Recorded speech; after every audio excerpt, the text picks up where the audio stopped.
Right, hello. हम आपको ये नए एपिसोड में वेलकम करते हैं। और आज का जो इंटरव्यू है मेरे एक ख़ास दोस्त के साथ है।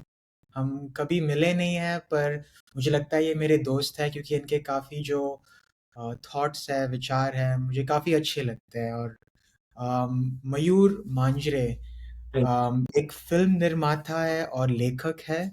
इन्होंने काफ़ी किताब लिखे हैं। मैं उनकी किताब के नाम बता सकता हूँ आपको। ऊपर वाले की लाठी उनकी एक नॉवल थी जो उन्होंने 2022 में रिलीज़ की थी। और फिर उनका एक पोइट्री कलेक्शन भी है जिसकी नाम है मेरी जमा पूंजी। और उसके पहले उन्होंने एक और किताब रिलीज़ की थी जो उन्होंने सेल्फ पब्लिश की थी जिसका नाम था मेरे हिंदी हिंदी विचारों का संघर्ष। जी, और उनके पास एक यूट्यूब चैनल भी है जो पिछले हफ्ते मैंने उन पे बहुत सारे वीडियोस देखे थे जहाँ पर वो अपने पोएट्री रीडिंग्स के वीडियोस भी डालते हैं। उन्होंने 2-3 ऐसे शॉर्ट फिल्म्स भी बनाए हैं, कमेंसमेंट करके and it should happen in India. और पिछले 5-6 सालों से ये इंडिया और बॉम्बे और महाराष्ट्र के रीजन में असिस्टेंट डायरेक्टर का काम भी कर रहे हैं। उन्होंने 2 मराठी फ़िल्म में असिस्टेंट डायरेक्टिंग किया है। और अभी-अभी उनका एक फीचर फ़िल्म जिसमें उन्होंने फर्स्ट असिस्टेंट डायरेक्टर का जो रोल निभाया है, जिसका नाम है परवा, वो मैं ज़रूर शो के नोट्स में लिंक करूँगा।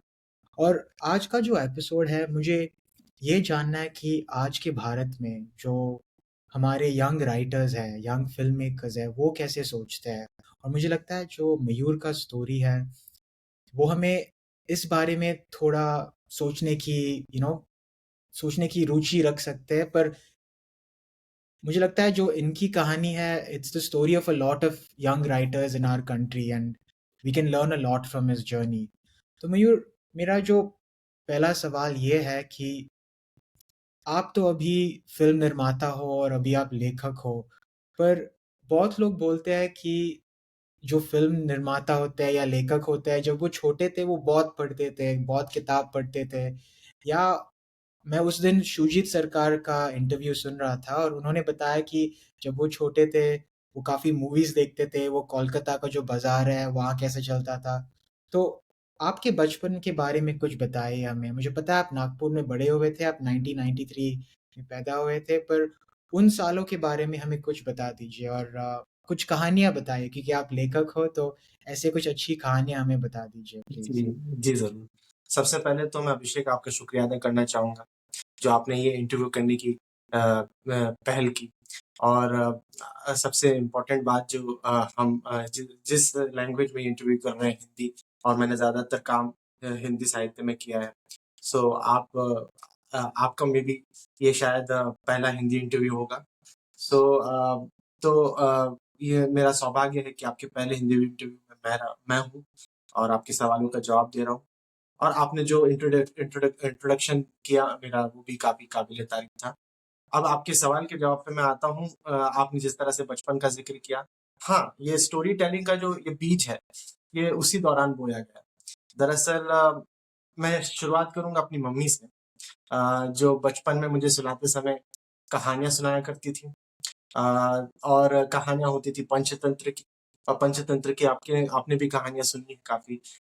एक शेर रहता है जो बहुत अपना खौफ फैला के रखता है जंगल भर में और फिर अचानक से उसको कुएँ पे जाने के लिए बोलते हैं कोई कि वहाँ पर एक और शेर रहता है और फिर वो उससे बात करता है अपने रिफ्लेक्शन से। इस तरह की जो एंगेजिंग स्टोरीज़ रहती थी पंचतंत्र की। तो इस तरह की कहानी और जिसमें आखिरी में अच्छा मैसेज भी रहता था, अच्छा संदेश भी रहता था। कि डरना नहीं चाहिए, झूठ नहीं बोलना चाहिए, ऐसे जो बच्चों को मॉरल्स दिए जाते हैं। तो अ, ये कहानियाँ सुना के मम्मी जब सुलाया करती थी और मैं जब सुनता था, तो मेरी इच्छा होती थी कि मैं कभी उस वर्ल्ड में एंटर करूँ। मैं उस जंगल में घूम रहा हूँ ये सब और वो पैलेस में मैं कभी वो जाऊँ। तो ऐसी वहीं वहीं से एक फ़ैसिनेशन पैदा हुई स्टोरीज़ के प्रति और फिर उसके बाद मैं ज़्यादातर मेरे घर का माहौल भी कुछ ऐसा ही था। पापा हालाँकि एक नॉर्मल सी जॉब करते थे लेकिन मेरे दादाजी जो थे वो जॉब करने के साथ-साथ एक पार्ट टाइम पेंटिंग का भी काम करते थे। तो एक अच्छे पेंटर थे, जैसे भगवानों की तस्वीरें बनाना और बहुत सारी तरह-तरह की जानवरों की तस्वीरें बनाना। तो उनको जब भी ऑर्डर्स आते थे, वो बनाते थे और मैं उनको बहुत ही बहुत ही जिज्ञासित होके ऑब्ज़र्व करता था कि वो क्या बना रहे हैं, और वो चीज़ मुझे, वो आर्ट फॉर्म मुझे काफ़ी फ़ैसिनेट करता था।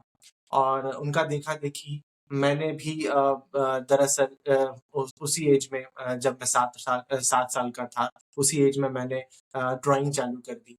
चॉक्स हुआ करते थे हमारे पास, तो हमारी कुछ टाइल्स भी, हमारे घर की टाइल्स भी इस तरह से ब्लैक बोर्ड टाइप की रहती थी, तो मैं नीचे बैठे वहाँ पर जानवरों की तस्वीरें बनाया करता था। जानवरों की तस्वीरें इसलिए बनाता था क्योंकि मैं डिस्कवरी चैनल बहुत देखता था, उस समय कलर टीवीज़ आ गई थी।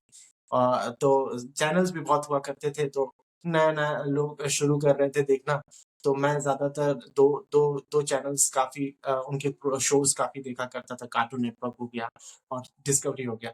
तो उन कार्टून नेटवर्क के कैरेक्टर्स, उसमें जितने भी शोज़, उनके कैरेक्टर्स, और इवन डिस्कवरी में वाइल्ड लाइफ फ़ोटोग्राफ़ी जितनी होती थी। तो उस वज़ह से जानवरों जानवरों को लेकर और कैरेक्टर्स को लेकर काफ़ी मेरे दिमाग में चलता रहता था, तो वही मैं ड्रॉ किया करता था चॉक से। और वो मेरी एक अच्छी प्रैक्टिस मानता हूँ मैं। फिर उसके बाद मैंने प्रॉपर एक स्केच बनाया था, मुझे याद है, डायनासोर का था वो, और वो मैंने स्कूल में दिखाया था। तो मेरे सभी टीचर्स को काफ़ी पसंद आया था। अ, तो यही है कि घर में भी ऐसा माहौल था, ये ड्राइंग, पेंटिंग के अलावा मेरे दादाजी, मेरे चाचा जी कुछ भजन्स में भी इन्वॉल्व्ड होते थे, और इस वज़ह से काफ़ी इंस्ट्रूमेंट्स बना के ब बजा के वे रियाज़ किया करते थे। तो वो माहौल भी मैंने देखा है, और आर्ट के प्रति जो झुकाव है, जो रुचि है मेरी, उसी ऐज में मतलब उसी ऐज में होनी शुरू हो गई। और स्कूल में भी काफ़ी एप्रिसिएशन, जो मैंने आर्ट वर्क किया था। और ज़्यादातर मुझे याद है, मेरे जो मतलब दोस्त रहते थे, क्लासमेट्स रहते थे, वो कभी कुछ बनाना हो तो वो मुझसे हेल्प लिया करते थे। कोई प्रोजेक्ट रहता था, कोई ड्राइंग रहती थी। और स्कूल की भी एक कॉम्पिटिशन में मैं ड्राइंग कॉम्पिटिशन में, हालाँकि वो ड्राइंग कॉम्पिटिशन नहीं था, वो ऑलरेडी एक स्केच को पेंट करने का एक कॉम्पिटिशन था। उसमें कलरिंग करनी थी एक्चुअली। सो उस कॉम्पिटिशन में मैंने पार्टिसिपेट किया, और मुझे तब तक के, जब मैं इतनी प्रैक्टिस करता था, ड्राइंग करता था, तो थोड़ा बहुत जो जितना है उस एज के हिसाब से, जो एस्थेटिक्स जितना हम समझ सकते हैं, मुझे थोड़ी समझ आ गई थी, और मैंने उसको अपने हिसाब से कलरिंग की, और उसे फर्स्ट प्राइज़ मिला था पूरे स्कूल में, और वो मैं अपनी पहली अचीवमेंट मानता हूँ। तो वहीं से एक सिलसिला चालू हुआ, और देखा जाए तो मैं पढ़ाई में इतना अच्छा नहीं रहा हूँ, टू बी फ्रैंक।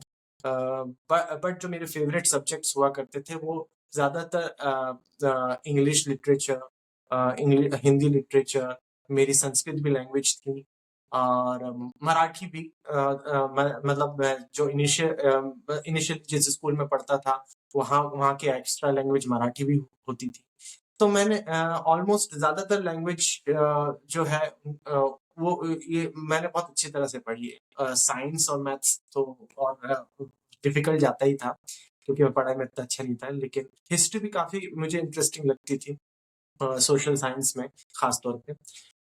तो क्योंकि उसमें कहानियाँ हुआ करती थी। दैट्स व्हाई मैं इस तरह का स्टूडेंट था, कि मतलब मैं जहाँ कहानियाँ जुड़ी है, जहाँ आर्ट जुड़ा है, मैं वो चीज़ काफ़ी मुझे अ अ अ फ़ैसिनेट करती थी, और मैं आर्ट एंथुसियास्ट बनने लग गया था उसी दौरान। तो और हाँ, लाइब्रेरी पीरियड मेरा फ़ेवरेट पीरियड हुआ करता था, जब हम बचपन में स्कूल में लाइब्रेरी जाया करते थे, और जो फ़ेवरेट किताबें हुआ करती थी, मैं ज़्यादातर अमरचित्र कथाएँ पढ़ता था। अमरचित्र कथाएँ मुझे इसलिए पसंद आने लग गई, हालाँकि मेरी जनरेशन वाले डीसी कॉमिक्स और मार्वल्स ज़्यादा फ़ॉलो करते हैं, लेकिन अमरचित्र कथा एक ऐसी कॉमिक्स है, जो मुझे पसंद आने लगी। तो वो इसलिए क्योंकि मैं जब ड्राइंग करता था, दादाजी को भी पेंटिंग बनाते देखता था, तो ज़्यादातर उसी तरह की पेंटिंग होती थी, जैसे राजा रवि वर्मा बनाते थे देवताओं की, हिंदू माइथोलॉजी से रिलेटेड जितनी भी पेंटिंग्स वो बनाते थे। तो जब मैंने अमर चित्रकथाएँ पढ़ी तो मुझे भी वैसे ही कुछ उसमें महसूस हुआ कि ये एक स्टोरी है, स्केचेस और इनके फॉर्म, और वो एक अच्छी नॉलेजेबल काइंड ऑफ चीज़ लगती थी मुझे कि जो हमें माइथोलॉजी से रिलेटेड, इंडियन हिस्ट्री से रिलेटेड काफ़ी एंटरटेनिंग वे में समझा दे रही है चीज़ें। सो ये इस वजह से मैं काफ़ी पढ़ा करता था, और मुझे मेरी जो जितनी भी थोड़ी बहुत नॉलेज बढ़ी है हिस्ट्री को लेकर, शायद अमर चित्रकथा से ही बढ़ी है, और माइथोलॉजी से भी रिलेटेड जितनी भी बातें हैं। सो और ये है कि मैं ज़्यादातर खेल-कूद में नहीं रहा हूँ। मेरे दोस्त यार सब खेलने में रहते थे अपनी मगन, और मैं अकेला डे ड्रीमर रहा हूँ एक्चुअली स्टार्टिंग से ही। सो इस वज़ह से पढ़ाई में ज़्यादा फ़ोकस नहीं रख पाता था। मैं अपनी कहानियाँ, अपनी दुनिया बुना करता था। मैं उस तरह का बच्चा था जो जिसे मतलब होता है ना कि मिनिएचर्स थमा दूँ जिन्हें सुपर हीरोज़ के, या जिन्हें कार्स प्रोवाइड कर दूँ छोटी-छोटी, वे अपनी कहानियाँ खुद बना देते हैं। उनके ज़रिए। तो मैं उस तरह का था कि अकेले रह के मैं ज़्यादा सोचना अच्छा लगता था मुझे, अपनी अपनी ख़्यालों में खोया रहना ज़्यादा अच्छा लगता था, और उन ख़्यालों में कहानियाँ बुनना अच्छा लगता था, इसलिए मैं खेल-कूद में ज़्यादा इन्वॉल्व नहीं रहता था। यही वजह थी कि और मैं इस वजह से खालीपन और अकेलेपन से ये भी होता है कि आपको कहानियों का अनुभव, तरह-तरह की कहानियों का अनुभव लेने का मौका मिल जाता है, और ये सारी कहानियाँ सिर्फ़ किताबों में भी सीमित नहीं रहती है, ये टीवी में भी रहती है। तो मैं ज़्यादातर उस इडियट बॉक्स का मैं ज़्यादातर यूज़ करता था कहानियों को और जानने में। और वो मीडियम जो है ऐसा था कि अ, मतलब उसमें तरह-तरह के शोज़ आते थे, तो कार्टून नेटवर्क काफ़ी देखता था। मैं खुद ही स्वयं अपने आप को इडियट ही कहूँगा, उस इडियट बॉक्स के सामने बैठ के मैं ज़्यादातर समय बिताता था। सो उस चीज़ ने काफ़ी बिगाड़ा भी है, काफ़ी सुधारा भी है, लेकिन जो आज के दौर में मैं फ़िल्म मेकिंग में इन्वॉल्व्ड हूँ, जो विज़ुअल मीडियम है स्टोरी टेलिंग का, सो उसका थोड़ा बहुत कंट्रीब्यूशन उसी को देना चाहूँगा। वहीं से मैंने काफ़ी स्टोरीज़ जानी। और एक वक़्त था 7-8 साल की उम्र की बात बता रहा हूँ मैं। हम रेलवे कॉलोनी में रहते थे। मेरा एक बेस्ट फ्रेंड था बचपन में। वो उसके साथ मैं ज़्यादातर खेला करता था, और हमारी रेलवे कॉलोनी के पास एक ग्राउंड है जहाँ पर साल में एक बार दशहरे का नवरात्रि का मेला लगता है, और हम वैसे उस ग्राउंड में हम खेलने जाया करते थे। तो वहाँ पर मेरा उससे एक डिस्कशन चालू हो गया था। मैं बचपन का एक किस्सा सुनाना चाहूँगा कि उस समय काफ़ी लाइव एक्शन वर्ज़न्स बन गए थे कुछ कार्टून शोज़ के, जैसे स्कूबी डू का भी एक लाइव एक्शन मूवी बनी थी। स्पाइडरमैन की तो बनी ही थी, और द मास्क जिम कैरी, उनकी भी एक मूवी आई थी, और उसका कार्टून शो तो हम देखते ही थे। सो यही सोच के दिमाग में मेरा कुछ ऐसा चला कि मैंने उसको बोला कि अ, ये ये जो मूवीज़ हैं जिनके लाइव एक्शन वर्ज़न बन गए हैं, सो बन गए हैं, लेकिन हम कुछ नए शोज़ के मतलब मैं कुछ ऐसे शोज़ हैं जिनके मैं लाइव एक्शन वर्ज़न देखना चाहूँगा, बनाना चाहूँगा। वो कम उम्र में मैं ऐसी बातें किया करता था अपने उस दोस्त से। तो इस वज़ह से हम में कॉम्पिटिशन चलता था कि वो कुछ मेरे फ़ेवरेट शोज़ ले लेता था, कि मैं ये बनाऊँगा, और मैं अपने फ़ेवरेट शोज़ बताता था। फ्लिंटस्टोन के ऊपर भी बन गई थी film, I think Dexter laboratory के ऊपर नहीं बनी, पावरपफ गर्ल्स के ऊपर नहीं बनी लाइव एक्शन फ़िल्म्स, तो मैं वो बताता था कि ये मैं बनाऊँगा। पोकेमॉन के ऊपर मैं बनाऊँगा, ड्रैगन बॉल ज़ी के ऊपर मैं बनाऊँगा। वो कुछ फेवरेट शोज़ ले लिया करता था। मैं उससे तरह-तरह की कहानियों पर भी डिस्कस करता था। मैंने उसी एज में शायद एक कहानी भी सोची थी अबाउट एलियंस एंड ऑल। वो एक स्पेसशिप उतरती है, यहाँ वॉर होती है। मैं उससे ये बताता था, तो वो उसमें काफ़ी इंटरेस्ट लेता था, और वो मैं उससे काफ़ी डिस्कस करता था। तो मुझे एक उस डिस्कशन से एक चीज़ अभी पता चलती है कि वो एक एक तरह से वो डिस्कशन बहुत इम्पोर्टेंट रहता है किसी भी कहानी को डेवलप करने के लिए। चाहे वो अकेले आप डेवलप कर रहे हो तो खुद से डिस्कस करके कीजिए, लेकिन अगर आपके साथ कोई एक एक राइटर्स ग्रुप में, अगर आप राइटर्स रूम में काम कर रहे हो, तो आप किसी और से डिस्कस करके उस कहानी को डेवलप कर सकते हो। कहानियाँ डेवलप इस तरह से नहीं होती है। सो वो काफ़ी फ्रूटफुल डिस्कशंस हुआ करते थे, और हालाँकि वो मतलब वो आगे चल के किसी और करियर में चले गया, लेकिन मैं वहीं पर टिका रहा। कहानियों के प्रति जो मेरा प्यार था वो बना रहा। मुझे अभी भी याद है कि मैं एक बार अपने उस फ्रेंड को बुलाने गया था ऐसे ही, मैं ज़्यादातर उसके घर जाता था उसको बुलाने के लिए, वो मेरे घर नहीं आता था, मैं उसके घर जाता था। तो मुझे वो मोमेंट अभी भी याद है, मैं आपको बताना चाहूँगा। उस समय तक जो है ये आई थिंक मेरी 7वीं कक्षा के पहले जो समर वेकेशन पड़ी थी, ये उस दौरान की बात है। मुझे जहाँ तक ये याद आ रहा है। उस समय मैंने एक नोटबुक भी फिल अप कर दी थी, वो पूरी अपनी एक स्टोरी मैंने बनाई थी लिख के। अ, वो मेरी कोई नाइटमेयर के ऊपर बेस्ड थी। मुझे बार-बार आता था वो, तो मैंने उसको एक स्टोरी का फॉर्म लिया था, तब तक के मैं ये सब करने लग गया था। तो उस दौरान की बात है जब मैं अपनी उसी दोस्त को बुलाने गया था एक बार उसके घर, तो उसने कहा कि मैं अभी तैयार होने के लिए अंदर जा रहा हूँ, तो चले गया। बाहर उसकी मम्मी काम कर रही थी, उसकी मम्मी हाउसवाइफ थी, तो बाहर कुछ काम कर रही थी, मैं वहीं पर बैठ गया उनके पास। तो जैसे हर बच्चे को पूछते हैं कि क्या बनना चाहते हो बड़े होके? मेरे से भी वो सवाल पूछा गया। तो मुझे अभी भी याद है कि जिस कॉन्फिडेंस के साथ मैंने उस दिन कहा, वो मैंने इसके पहले मतलब महसूस नहीं किया था। वो कन्विक्शन जिस कन्विक्शन के साथ मैंने बात कही कि मैं राइटर बनना चाहता हूँ। तो वो मैंने चीज़ इसके पहले वो मतलब फ़ील नहीं की बोलते वक़्त कि मैं वाक़ई में ये बनना चाहता हूँ कि मैं मेरे अंदर एक क्लैरिटी थी शायद उस समय जब मैंने उनको ये बात कही। तो उन्होंने भी ऐसे ही बस सुन लिया, क्योंकि जिस माहौल से मैं आता हूँ, वहाँ पर शायद आर्ट को इतना एनकरेज या इतना सीरियसली देखा नहीं जाता है।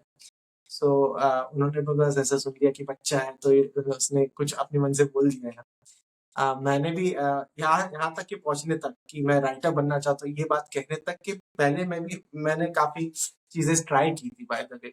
जैसे कि मुझे तब तक ये पता नहीं था कि मैं ये करना चाहता हूँ, तो मैं कभी जो कार्टून शोज़ होते थे डेक्स्टर लैबोरेटरी उसका देखा-देखी मैंने सोचा कि मेरी भी एक लैब होगी पर्सनल। मैं तरह-तरह की एक स्टोर रूम था, वहाँ पर मैं आपको अजीब लगेगा उस समय बिल्कुल भी नॉलेज नहीं थी साइंस की।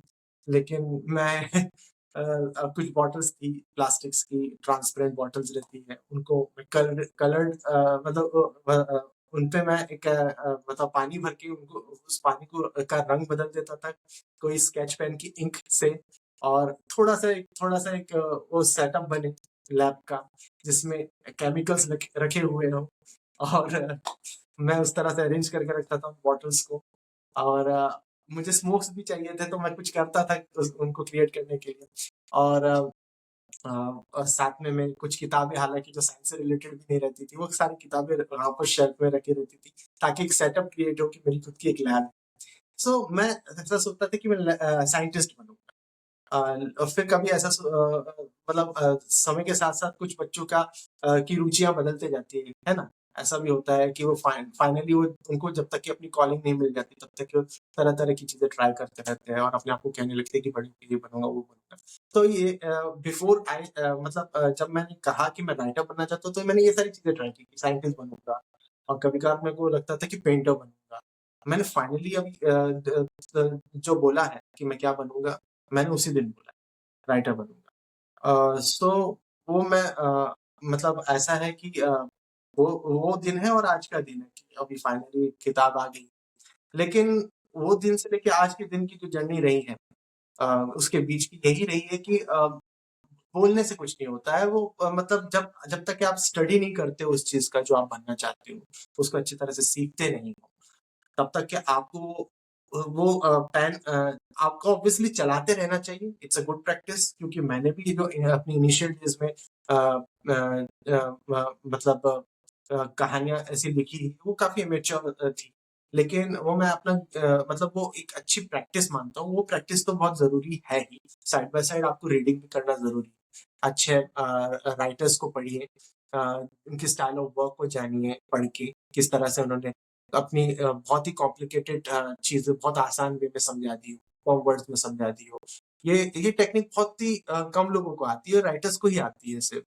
तो हुँ, ये जानना ये तकनीक जानने के लिए आपको पढ़ना ज़रूरी है, उन सभी लेखकों को, उन सभी मास्टर्स को। तो मैंने भी समझ लीजिए 7वीं की बात है, उस दौरान से ही मैंने पढ़ना चालू कर दिया था सीरियसली। हैवी लिटरेचर तो नहीं, लेकिन इनिशियली लाइट लिटरेचर से मैं पढ़ना शुरू किया। तो फिर प्रेमचंद को पढ़ा। अ अ, श प्रेमचंद को पढ़ा और कुछ कविताएँ हैं, जैसे नागार्जुन की कविताएँ हो गई, और हरिवंश राय बच्चन की कविताएँ हो गई। मुझे अभी याद है कि 2 कविताएँ मैंने 7वीं में अच्छी रट ली थी। एक है खूनी हस्ताक्षर और एक है पुष्प की अभिलाषा। तो वो कविताओं को बार-बार मैं बोलता था, और उस वजह से मुझे मेरे अंदर एक इच्छा भी जागी कि मैं कविताएँ भी लिखना शुरू।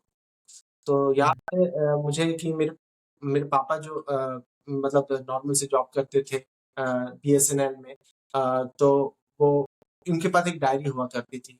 अ, तो वो डायरी कुछ काम की नहीं थी और ज़्यादा कुछ लिखते नहीं थे उसमें, तो वो डायरी मैंने ली।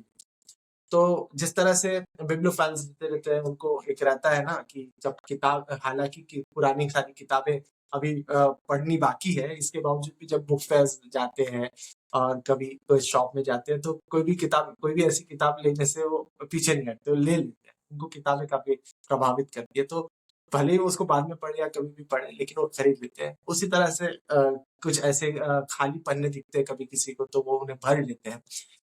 तो मैंने भी वो मतलब डायरीज़ देखी और खाली पन्ने देखे उसके। मुझे लगा कि मुझे मेरे अंदर से इच्छा जागी कि इन्हें भरा भरा जाए, तो मैंने ज़्यादातर डायरी में कविताओं को लिखना शुरू किया था। तो अ, अपने फॉर्मेटिव ईयर्स की बात कर रहा हूँ, जब मैं मतलब जब मैं शुरू किया था पहली-पहली बार, तो मैंने उस डायरी में ज़्यादातर कविताएँ लिखी थी।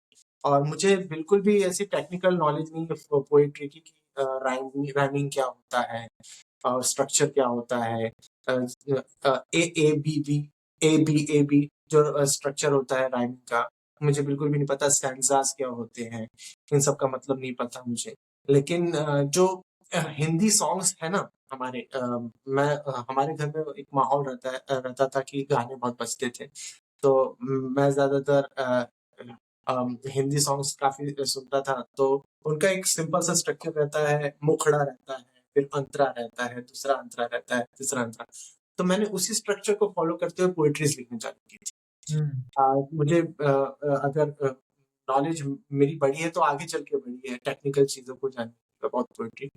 लेकिन मैंने उसी तरह से चालू की, और मैं काफ़ी मतलब मतलब इस बात के लिए अपने आप को खुशकिस्मत समझता हूँ कि मैंने बहुत ही कम एज में ये प्रैक्टिस शुरू कर दी थी लिखने की। हुँ, अ, और वो पोएट्री जो है काफ़ी डिफ़िकल्ट लिटरेरी फॉर्म रहता है, मैं ऐसा मानता हूँ। उसमें काफ़ी लेयर्स रहती है। मतलब उसका जो कह सकते हैं भावार्थ समझना बहुत लोगों के लिए मुश्किल जाता है। कभी-कभार उसका गूढ़ अर्थ केवल कवि को ही समझ में रहता है। तो ऐसा फॉर्म रहता है पोएम्स। तो तो देखा जाए तो वो प्रैक्टिस मैंने पोएट्री करने की प्रैक्टिस मैंने उस एज से चालू कर दी, तो इस बात तब जाके मैं अब ऐसे मेरे मैच्योरिटी लेवल हासिल किया मैंने कि अब मैं थोड़ा-सा लिख लेता हूँ ठीक-ठाक। अगर आप मेरा पोएट्री कलेक्शन पढ़ें तो आपको समझ में आएगा कि ये उस प्रैक्टिस का नतीजा है जो अभी आप मेरे कलेक्शन में देख रहे हैं।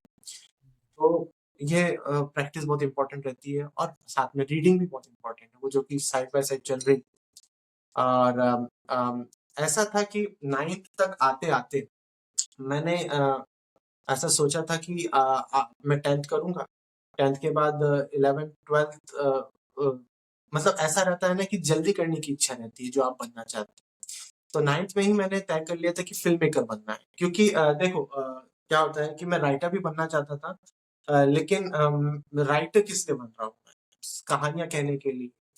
कहानियाँ कहने का जो भी माध्यम, चाहे वो फ़िल्म्स है, चाहे वो बुक्स है, चाहे वो कॉमिक है, चाहे वो ऑडियो बुक्स, चाहे कोई भी फ़ॉर्म, स्टेज हो इवन।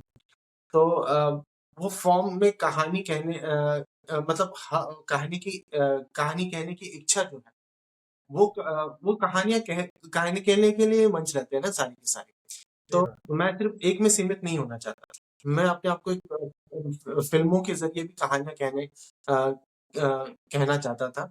तो इस वज़ह से 9th तक के आते-आते मैंने मतलब मैंने ये जान लिया था कि सिर्फ़ ऑथर नहीं बनना है, मुझे कहानियाँ फ़िल्मों के ज़रिए भी कहनी है, तो मैंने सोचा कि मैं कोई फ़िल्म मेकर ही बनूँगा आफ्टर 10th। कुछ ऐसा कोर्स करूँगा about film making and all. मुझे पता नहीं था कि 11th-12th भी करना है, ग्रेजुएशन भी करना है, इम्पोर्टेंट होता है। उस समय तक के ऐसे कोई कोर्सेज़ नहीं आए थे जो आपको आफ्टर 12th फ़िल्म मेकिंग के होते हैं जैसे ग्रेजुएशन तो इम्पोर्टेंट रहती है क्राइटेरिया में एलिजिबिलिटी। तो इस वजह से मेरे अंदर वो क्या बोलते हैं अ, मतलब वो जो एक्साइटमेंट है इतना लेवल उसका हाई था कि मैं इसे जल्दी से जल्दी करना चाहता था। हुँ, तो किसी भी तरह से फिर भी मैंने 10th निकाली और 10th के बाद मैं 11th-12th मैंने साइंस के तौर पे ही लिया और उसके बाद आफ्टर 12th मेरी इच्छा थी कि मैं करूँ फ़िल्म मेकिंग का से रिलेटेड कुछ कुछ लेकिन उस समय भी कोई ऐसे कोर्सेज़ नहीं आए थे। अम, तो मैं फिर फाइनली मैंने सोचा कि ग्रेजुएशन ही करना पड़ेगा, एफटीआई में मेरी जाने की बहुत इच्छा थी तो उसके लिए एलिजिबिलिटी ग्रेजुएशन इम्पोर्टेंट है। सो इस वजह से मैंने बीएससी ले ली थी और बीएससी लेना इसलिए था क्योंकि एक मैं जिस माहौल से आता हूँ जहाँ पर एनकरेजमेंट नहीं मिलती है आर्ट को, आर्ट के लिए बढ़ावा नहीं मिलता है। तो मैं एक पीयर प्रेशर में चल रहा था मैं और मैं उसके चलते बीएससी ली। लेकिन सच्ची बताऊँ तो कुछ इंजीनियरिंग स्टूडेंट्स हैं ऐसे जो कहते हैं कि बीएससी काफ़ी हार्ड होती है पढ़ने हुँ, में। मैं ऐसा उनसे सुनता हूँ। बट देखा जाए तो मैं पढ़ाई में पहले से ही अच्छा नहीं था और जब मैं पढ़ रहा था तो मुझे आप इमेजिन कर सकते हो कि किस दौर से जो गुज़रना पड़ रहा था। वहाँ पर कोई ऐसा मेरा क्लासमेट नहीं था, कॉलेजमेट नहीं था जो आर्ट को लेके डिस्कस करता हो। मैं इस माहौल में नहीं था बीएससी में रह के। और मैं ज़्यादातर मौके ढूँढता था कि कब मुझे अपना काम करने का मौका मिले। ऐसे कुछ शॉर्ट फ़िल्म कॉन्टेस्ट रहते थे बीच में तो मैं वो करता था। पोएट्री के कॉम्पिटिशन होते थे, मैं उसमें इन्वॉल्व रहता था। मेरी कॉलेज मैगज़ीन में पोएट्रीज़ आते रहती थी हर साल। अ, तो मैं ज़्यादातर बीएससी का स्टूडेंट हूँ कि मैं ज़्यादातर आर्ट्स से रिलेटेड चीज़ों में ज़्यादा इन्वॉल्व रहता था। और इसी के चलते ऐसा था कि पढ़ाई तो मैं इतना ज़्यादा ध्यान से कर नहीं रहा था बीएससी की, लेकिन उसी दौरान मैंने ग्राफ़िक डिज़ाइनिंग कोर्स करना शुरू कर दिया। और वो उस दौरान मुझे मतलब मेरी प्रैक्टिस कुछ सॉफ्टवेयर्स में बहुत अच्छी होने लगी। फ़ोटोशॉप इवन फ्लैश एक सॉफ्टवेयर है जो एनिमेशन से मैंने फ़िल्म मेकिंग वर्कशॉप भी हुई थी एक बार मैंने अटेंड की थी और उससे भी मेरा मतलब फ़िल्म मेकिंग को लेके वो प्रोसीजर क्या होता है, तो वो मेरा काफ़ी क्लियर वो चीज़ और हाँ, तो और जो ग्राफ़िक डिज़ाइनिंग कोर्स कर रहा था उस दौरान जब वो कोर्स कंप्लीट हुआ, तो मेरे जो सर हैं उन्होंने मुझसे खुश होके उन्होंने कहा कि मैं तुम्हें एक सॉफ्टवेयर दिखाता हूँ। तो उन्होंने वो सॉफ्टवेयर दिखाया और वो एक वीडियो एडिटिंग सॉफ्टवेयर था। और उन्होंने बस थोड़ा-सा सिंपल सा बेसिक समझाया उसने। मैंने वो सॉफ्टवेयर उनसे ले लिया, घर में जाके अपने पीसी में प्रैक्टिस किया मैंने और मैंने थोड़ा उसको ठीक-ठाक सीख लिया, कुछ दिनों में। और फिर उसके बाद मैंने अपनी पहली शॉर्ट फिल्म बनाई, वो भी बीएससी के दौरान की बात है, फर्स्ट ईयर के दौरान। तो मैंने अपनी पहली शॉर्ट फिल्म बनाई और इट्स अबाउट वो फ़िल्म मेकिंग से रिलेटेड ही थी। एक डॉक्यूमेंट्री थी 5-10 मिनट की। उसमें मैंने बताया था कि फ़िल्मों में ज़्यादातर किस तरह के शॉट्स और कैमरा एंगल्स यूज़ होते हैं। मैंने वो हुँ, डॉक्यूमेंट्री बनाई थी। वो मैं ढूँढूँगा कभी अगर मुझे मिल गई तो कहीं, वो अभी मिलना मुश्किल है। तो वो डॉक्यूमेंट्री बनाने के देखने के बाद सर मेरे इससे मुझसे इतने इम्प्रेस हुए कि उन्होंने फिर इससे रिलेटेड मुझे और कुछ सिखाना शुरू कर दिया। हुँ, लेकिन फिर उसके बाद मैं अपना अलग ही निकल गया। मैं अपना उसके बाद ऐसा था कि मैंने ड्रॉप आउट ले लिया। मैंने कुछ प्रोजेक्ट्स एज़ अ फ्रीलांसर शुरू कर दिए एडिटिंग के। वीडियो सॉन्ग्स काफ़ी मैंने एडिट किए उस दौरान, डायरेक्ट भी किए हुए। अ, वो जो लोकल लेवल के मतलब लोकल में मतलब उस शहर में जो बनते हैं, वहाँ के प्रोडक्शंस जो बनाते हैं वो उस तरह के प्रोजेक्ट्स मैंने लेने शुरू कर दिए वीडियो सॉन्ग्स के। और इस वजह से मैं ज़्यादातर फ़िल्म मेकिंग में इन्वॉल्व हूँ। हुँ, और मैंने शॉर्ट फ़िल्म्स भी बनानी शुरू कर दी उस दौरान। अ, तो वो मेरी प्रैक्टिस होने लगी उससे रिलेटेड और वो जो मेरा मेरी मेरी इच्छा थी एफटीआई में जाने की, ग्रेजुएशन करने की, वो मैंने इस तरह से अपने आप को समझा लिया कि देखो अगर मैं वो इंस्टीट्यूट जाता, तो हालाँकि मेरी और नॉलेज और भी कुछ जानने मिलता है, और भी कॉन्टेक्ट्स बनते काफ़ी आपको हेल्प मिलती मतलब आगे बढ़ने के लिए। लेकिन अगर मैं अभी नहीं जा पा रहा हूँ, तो रुकना भी नहीं है किसी तरह से। सही आप बात। आप वो जो बनना चाहते हैं, आप ये रास्ता अपना के भी बनिए, और सबसे एट द एंड आपको पहुँचना तो वहीं पर, जहाँ से वो पास आउट होके निकलते हैं एफटीआई वाले, और आप ऐसे प्रैक्टिस करके पहुँच रहे हो, तो आप दोनों एक ही जगह पहुँच रहे सही बात है। और मयूर, उससे पहले मुझे आपसे वो पूछना था, मेरे काफ़ी ऑब्जर्वेशंस जो आपने बताया था, हो। जी, जी। पहले जो अभी आप उसके बारे में ही बताओगे हमें कि आपका जो फ़िल्म मेकिंग का जो एक्सपीरियंस आपका क्या था? क्योंकि मैंने एक किताब पढ़ा था मैल्कम ग्लैडवेल का करके, उसका एक हुँ, हुँ। कॉन्सेप्ट था 10,000 आवर्स करके एक कॉन्सेप्ट था। हुँ, जिसमें हुँ। वो बताते हैं कि कोई भी फ़ील्ड में एक्सपर्ट बनने के लिए आपको ऐसे 10,000 आवर्स प्रैक्टिस करना पड़ेगा हुँ, और हुँ। उसके बाद आप उसमें मतलब काफ़ी एक्सपर्ट रहोगे। तो जो हुँ, हुँ। मैं सोच रहा हूँ, जो आपने 6th और 7th स्टैंडर्ड से शुरू किया था, हाँ। जो आप कहानियाँ, कविताएँ हुँ, हुँ। लिखते थे, मुझे लगता है आपने जो अपना प्रैक्टिस उसी समय से शुरू कर लिया था। जी। और ये भी मैं एक सोच रहा हूँ, जब आप बता रहे थे कि जो आप कहानियाँ सुन सुन भी रहे थे अपने दादी से, हाँ, हाँ, हाँ। से, मुझे लगता है वो भी आपका एक ट्रेनिंग टाइम ही था। हाँ। क्योंकि आप ऐसे कहानियाँ ले रहे थे, और हुँ, आप उसको कन्वर्ट करके हुँ, आप उनको दूसरी तरह बता रहे थे लोगों को। हुँ, और उस दिन मैं अपने एक दोस्त के साथ बात कर रहा था, मैं ऐसे ही पूछ रहा था कि इंसान ऐसे कहानियाँ लिखता क्यों है? क्योंकि मैं सोच रहा हूँ शायद इंसान इसलिए कहानी लिखता है क्योंकि एक फैमिली का जो एक्सपीरियंस है वो अ पेरेंट्स को, मतलब माता-पिता को अपने बच्चों को ट्रांसफ़र करने के लिए, मॉरल्स ट्रांसफ़र करने के लिए हुँ। लाइफ़ जीते हैं। और हाँ। अगर आप देखोगे इंडिया में हमारी जो सबसे बड़ी कहानी है, हुँ, हुँ। महाभारत, हाँ। रामायण, यस। तो आप देखोगे वहाँ पर वो लोग कभी हमें कुछ डायरेक्टली बताते नहीं हैं। हुँ। वो हमें एक कैरेक्टर का स्टोरी आर्क बताते हैं और फिर हम उससे जो भी लेसन्स ले पाते। जी, और आप ये भी सोचते हैं कि हर हर रिलिजन, हर कल्चर में उनके अपने-अपने स्टोरीज़ होते हैं। जी। पर दूसरी चीज़ जो आपने काफ़ी इंटरेस्टिंग बताया, क्योंकि हमारी जो उम्र है वो सेम ही है मयूर, मैं भी 1993 में पैदा हुआ था। और वो इंडिया के लिए काफ़ी मतलब इंटरेस्टिंग टाइम था, क्योंकि उसी वक़्त लिबरलाइज़ेशन हुआ था। हुँ, और हमें ऐसा इंडिया पता ही नहीं है जहाँ पर सिर्फ़ एक ही चैनल होता था हुँ। और एक संडे को एक ही फ़िल्म आता था। क्योंकि मैं अपने हाँ। मम्मी-पापा से बात कर रहा था और उन्होंने बताया कि हुँ, हमारे पास मौका ही नहीं था वो एक्सपोज़र लेने के लिए, क्योंकि हुँ, पूरा जो वेस्टर्न फ़िल्म्स, वेस्टर्न हुँ, कार्टून्स हम देख ही नहीं पाते थे, क्योंकि यहाँ पर इंडिया में चैनल्स ही नहीं होते थे। हुँ, तो आप जैसे बता रहे थे कि आप डेक्स्टर्स लैब हिंदी में देख रहे थे और आप यू नो तो हाँ। वो काफ़ी इंटरेस्टिंग था कि हुँ, 1990s में जो हुँ, मिलेनियल्स जिसको बोलते हैं, जो इंडिया हाँ, में बड़े हुए थे, हाँ। उनका जो एक्सपोज़र है 1980s और 1970s के लोगों से इतना अलग था। हुँ, क्योंकि उनका जो पर्सपेक्टिव है वो लोकल पर्सपेक्टिव है और हुँ, ग्लोबल पर्सपेक्टिव को साथ में लेकर चलने वाली पर्सपेक्टिव है। तो ये मुझे काफ़ी काफ़ी इंटरेस्टिंग लगा मयूर। और अभी जो आप बोल रहे थे, मुझे इसके बारे में भी जानना था, क्योंकि आपका जो इनसाइट था ना, जो आप बता रहे थे कि हाँ, आपको बनना क्या था? आपको फ़िल्म मेकर बनना था और आपको राइटर बनना था। हाँ।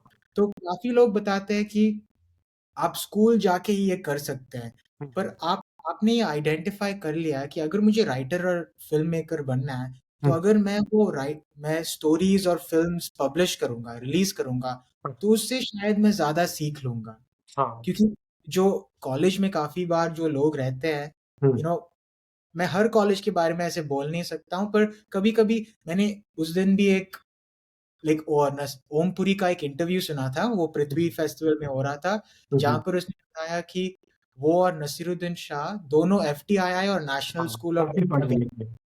सही बात है। तो ओमपुरी को एफटीआईआई इतना अच्छा नहीं लगा, क्योंकि उसको लग रहा था कि उसको हुँ, अभी काम करना था और वहाँ एफटीआईआई में ज़्यादा से ज़्यादा वो लोग हुँ, थ्योरी के बारे में बता रहे थे, फ़िल्मों के हुँ, बारे में बता रहे थे। तो हुँ, मुझे लगता है आपका जो मेंटल मेकअप था उस वक़्त, हुँ, क्योंकि हुँ। आपने इतना पढ़ा था, इतना लिखा था, हाँ, आप काफ़ी तैयार थे दुनिया में इम्प्लीमेंट करने के लिए, जी, प्रैक्टिस करने के लिए। जी। तो उसी उसी दौरान जो आपने और जो आपका डिसीजन था मयूर वो भी काफ़ी ब्रेव था क्योंकि इंडिया में अगर आप देखोगे, हुँ, अगर हमारे पास 3 ही रास्ते हैं, आप हुँ, कॉमर्स, आर्ट्स या साइंस चुन सकते हैं, जो भी हाँ, बोर्ड में आप जाओगे, काफ़ी आप एसएससी, सीबीएसई, आईसीएसई और हुँ, हर पेरेंट का यही सपना होता है कि अगर हुँ, साइंस चुन रहा है तो डॉक्टर, इंजीनियर बनेगा, अगर हुँ, कॉमर्स चुन रहा है तो सीए बनेगा या लॉयर बनेगा और हुँ, आर्ट्स के लोग को भी उस तरफ ही जाना पड़ता है बाद में और हुँ, काफ़ी बार लोग आर्ट्स को नीचे देखता है क्योंकि मैंने हाँ, भी बीए इंग्लिश लिटरेचर में हुँ, ही किया था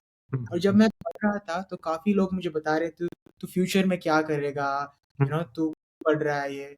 तो हुँ, मैं काफ़ी काफ़ी सोचता था कि यार ये लोग ऐसे क्यों बता रहे हैं हाँ, और मुझे लगा कि ये इकोनॉमी की वजह से है लोग को हाँ, बीएससी, बीटेक जैसे डिग्रीज़ उससे काम थोड़ा जल्दी मिलता है क्योंकि हुँ, वो थोड़ा और अलाइन्ड होता है, पर मुझे लगता है बीए में भी ऐसे आप बहुत क्रिएटिव करियर्स बना सकते हो और इसलिए हाँ। मैं आपसे वो बात करना चाहता था कि आपने कभी सोचा नहीं कि शायद मैं बीए हिंदी लिटरेचर में करूँ? कि आपने इसके बारे में सोचा था? जी, मैंने बिल्कुल सोचा था, पूरी तरह से मैं था कि मैं अगर ग्रेजुएशन करूँगा भी, तो मैं बीए में करूँगा। लेकिन कहीं न कहीं मैंने एक जगह पढ़ा भी था, ट्री मैंने देखा था उस करियर का। मैं एक नोटबुक थी, उसके पीछे हमेशा वो मतलब छपा रहता था। वो उसमें उन्होंने बताया कि अगर आप फ़िल्म मेकिंग में जाना चाहते हो, तो आपको ग्रेजुएशन इम्पोर्टेंट है and for so and so चीज़ों में आपको ग्रेजुएशन कंप्लीट करना पड़ेगा। तो बीएससी का नाम उसमें लिखा था। कोई चीज़ कहीं थी मेरे सबकॉन्शियस माइंड में। लेकिन मैं दिल से चाहता था कि मैं बीए करूँ। और एक ऐसी भी है ना मैंने आपको अपना माहौल बताया कि मैं किस माहौल से बिलॉन्ग करता हूँ जहाँ आर्ट को इतना इम्पोर्टेंस नहीं दिया जाता था। एक पीयर प्रेशर भी था मेरे अंदर कि मुझे बीए नहीं लेना चाहिए और मैं उसके लिए अपने आप को बहुत ज़्यादा ज़िम्मेदार मानता हूँ कि मैंने वो डिसीज़न लिया कि मुझे बीएससी करना है। जो कि मेरे हिसाब से सही डिसीज़न नहीं था। अगर मैं बीए करता तो शायद मैं ग्रेजुएट हो जाता और बीए में एक ऐसा माहौल मुझे देखने मिलता जिसके लिए शायद मैं कब से तरस रहा था क्योंकि मैं शायद ऐसे माहौल में से कभी नहीं आया हूँ ना कि जहाँ मेरे साथ भी दूसरा इन्वॉल्व्ड हो इस चीज़ में, उसकी भी सेम रुचि हो ताकि हम डिस्कस करें, बात करें। मैं भी एक बचपन के दोस्त की बात कर रहा था, वो जल्दी चले गया अपने अपने करियर में, मैं अकेला रह गया। तो ज़्यादातर अकेले ही रह के उस आइसोलेशन में ही मैंने अपनी प्रैक्टिस की है ज़्यादातर और सीखा है। और बीए मौका दे रही थी कि मैं वो माहौल में जाऊँ जहाँ मेरे तरह के बट वो एक अलग ही बात है कि मैंने वो डिसाइड किया। जिसके लिए मुझे हाँ, थोड़ा-सा है अफ़सोस लेकिन अफ़सोस करने से क्या फ़ायदा? जो हो गया सो सही हो बात। गया। मेरा काम है आगे ये बढ़ना भी बात और है ये भी बात है मयूर कि मैंने बीए इंग्लिश लिटरेचर में किया है और उसके बाद मैंने कोई कहानी लिखा नहीं है। आपने बीए नहीं किया है और आप आज लेखक हो, तो ये भी है कि लोग बहुत पढ़ते हैं और बाद में करते नहीं हैं, तो ऐसा हुँ, मुझे लगता है कोई परफेक्ट पाथ होता नहीं है। हर हाँ, बंदे का अपना रास्ता होता है और अगर आप सच में वो करना चाहते हो, तो आप कुछ ना कुछ ढूँढ के कर पाते हो और मुझे लगता है जो आपके पीछे जो किताब है, हाँ, आपने अपने घर में ही ऐसा माहौल किया हाँ। है अपने आप के लिए, जी, जी। तो ये भी हो सकता है। बाय द वे किताबें मैं बचपन में बहुत खरीदना भी चाहता था पढ़ने की। पर शायद वो मैं इस तरह से पूरी कर लेता था कि कभी कोई लाइब्रेरी चले जाओ या कहीं चले जाओ। तो शायद ऐसा भी माहौल देखा है मैंने, आपको ईमानदारी से बताना चाहूँगा कि किताबों को खरीदने में जो कहानियों की रहती है खास तौर पे, स्टडीज़ की एवरी टाइम अलाउड लेकिन जो कहानियों की फ़िक्शंस जितनी भी है, वो पढ़ने की मुझे ज़्यादा इच्छा होती थी और मैं वो खरीदना चाहता था पढ़ने के लिए, लेकिन ऐसा बचपन में कभी एनकरेजमेंट नहीं मिलती थी कि वो मैं खरीदूँ। तो इस वजह से अभी जो मैं अभी माहौल में अभी मैं ये सब अ, ओन कर लेता हूँ, जो भी है फ़िक्शंस मेरे पास अभी अवेलेबल है, तो मैं अभी ले लेता हूँ, पढ़ लेता हूँ। और ज़्यादातर किताबें मतलब ई-बुक्स तो मैं पढ़ता ही हूँ, बट सबसे ज़्यादा हमें हार्ड बाउंड या इस तरह की पेपर बैग्स पढ़ने की ज़्यादा इच्छा रहती है, उसका एक अलग ही मज़ा रहता है। जी। सही बात है। तो मयूर आप अभी उस टाइम के बारे में थोड़ा हमें बताइए जो 2013 के बाद जो हुँ, आपने इतने सारे अलग-अलग एक्सपीरियंस लिए थे हुँ, क्योंकि आपने असिस्टेंट डायरेक्टर का काम भी किया था, तो मैंने आपके लिंक्डइन में ये भी देखा था कि उस वक़्त आपने कॉस्ट्यूम डिज़ाइन का भी काम किया हाँ, था, साउंड एडिटर का भी काम किया था, हाँ, क्लैपबोर्ड हाँ। असिस्टेंट का भी काम किया था, प्रोडक्शन।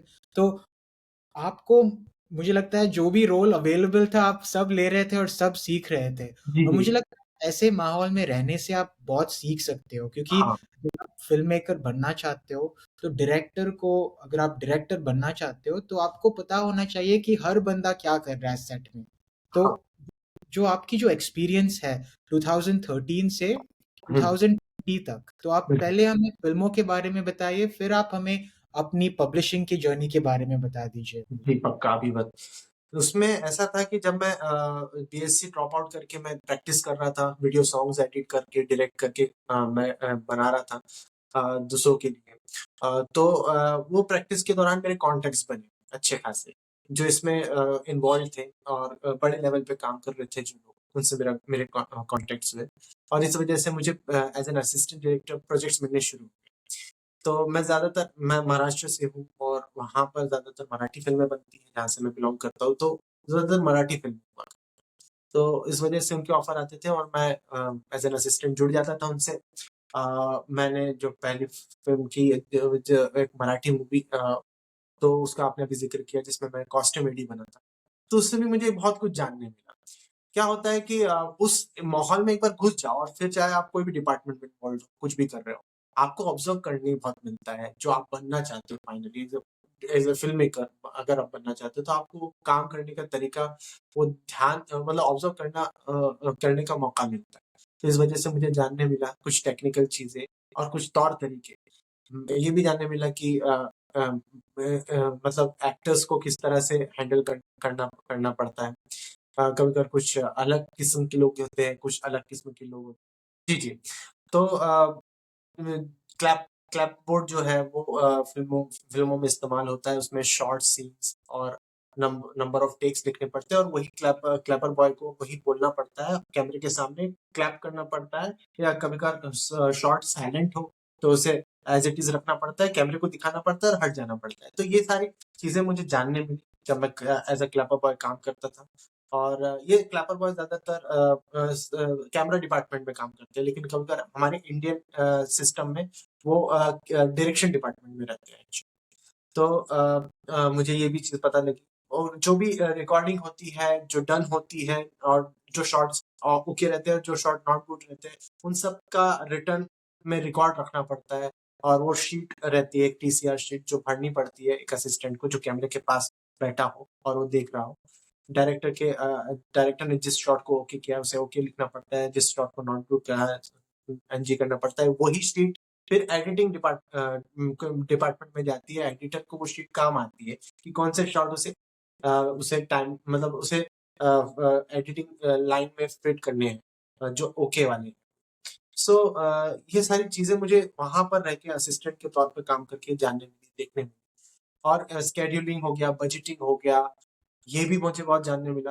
और सबसे इम्पोर्टेंट बात मुझे जानने मिली वो एक एक्सपीरियंस मैं आपसे शेयर करना चाहूँगा कि एक फ़िल्म थी धार्मिक फ़िल्म थी कोई महानुसिया के ऊपर बनी थी और उस फ़िल्म में तकरीबन उस नागपुर में ही शूट हुई थी और तकरीबन 100 से अधिक कलाकारों ने उसमें काम किया था, छोटे-मोटे रोल के। कुछ कुछ का छोटा-मोटा रोल था, कुछ का बड़ा रोल था। तो उनको अकेले एज़ अ कोऑर्डिनेटर असिस्टेंट के तौर पे भी मैंने अकेले कोऑर्डिनेट किया है। तो इस वज़ह से उन्हें समझाना, उन्हें कॉल टाइम देना, उन्हें किसी तरह से शूटिंग लोकेशन में लेके आना और उनको थोड़ा-सा उनके साथ नेगोशिएट करना, कभी-कभार बहुत सारी चीज़ों को लेकर। तो ये सब चीज़ें मुझे उस दौरान करने का मौका मिला और मुझे मतलब मुझे अच्छा लगता है कि मैंने ठीक-ठाक कर लिया था वो। तो जब आप ऐसा कर लेते हैं, बहुत सारे लोगों को हैंडल कर लेते हैं, तो आप एज़ अ फ़िल्म मेकर देखो 2 चीज़ें होती हैं फ़िल्म मेकर के तौर पे कि आप टेक्निकल चीज़ें आप बहुत अच्छी तरह से जानते हो। दूसरी चीज़ होती है जो आपके मतलब टेक्निकल चीज़ों से बाहर की चीज़ें रहती हैं, जो ये रहती है जिसमें मैनेजमेंट आ जाता है और इन सब लोगों से को डील करना आ जाता है। तो ये 2 अलग-अलग चीज़ें रहती है। अगर एक फ़िल्म मेकर हो तो आप ये दोनों चीज़ अगर कर लेते हो, है ना? तब आप एक कैप्टन ऑफ द शिप कहलाते हैं, जो अच्छी तरह से उसे दिशा दे रहा है, अच्छी तरह से उसे आगे ले जा रहा है और किसी तरह से जैसे कि डायरेक्टर की रिस्पॉन्सिबिलिटी रहती है कि प्रोड्यूसर को खुश करना, तो वो खुश कर रहा है।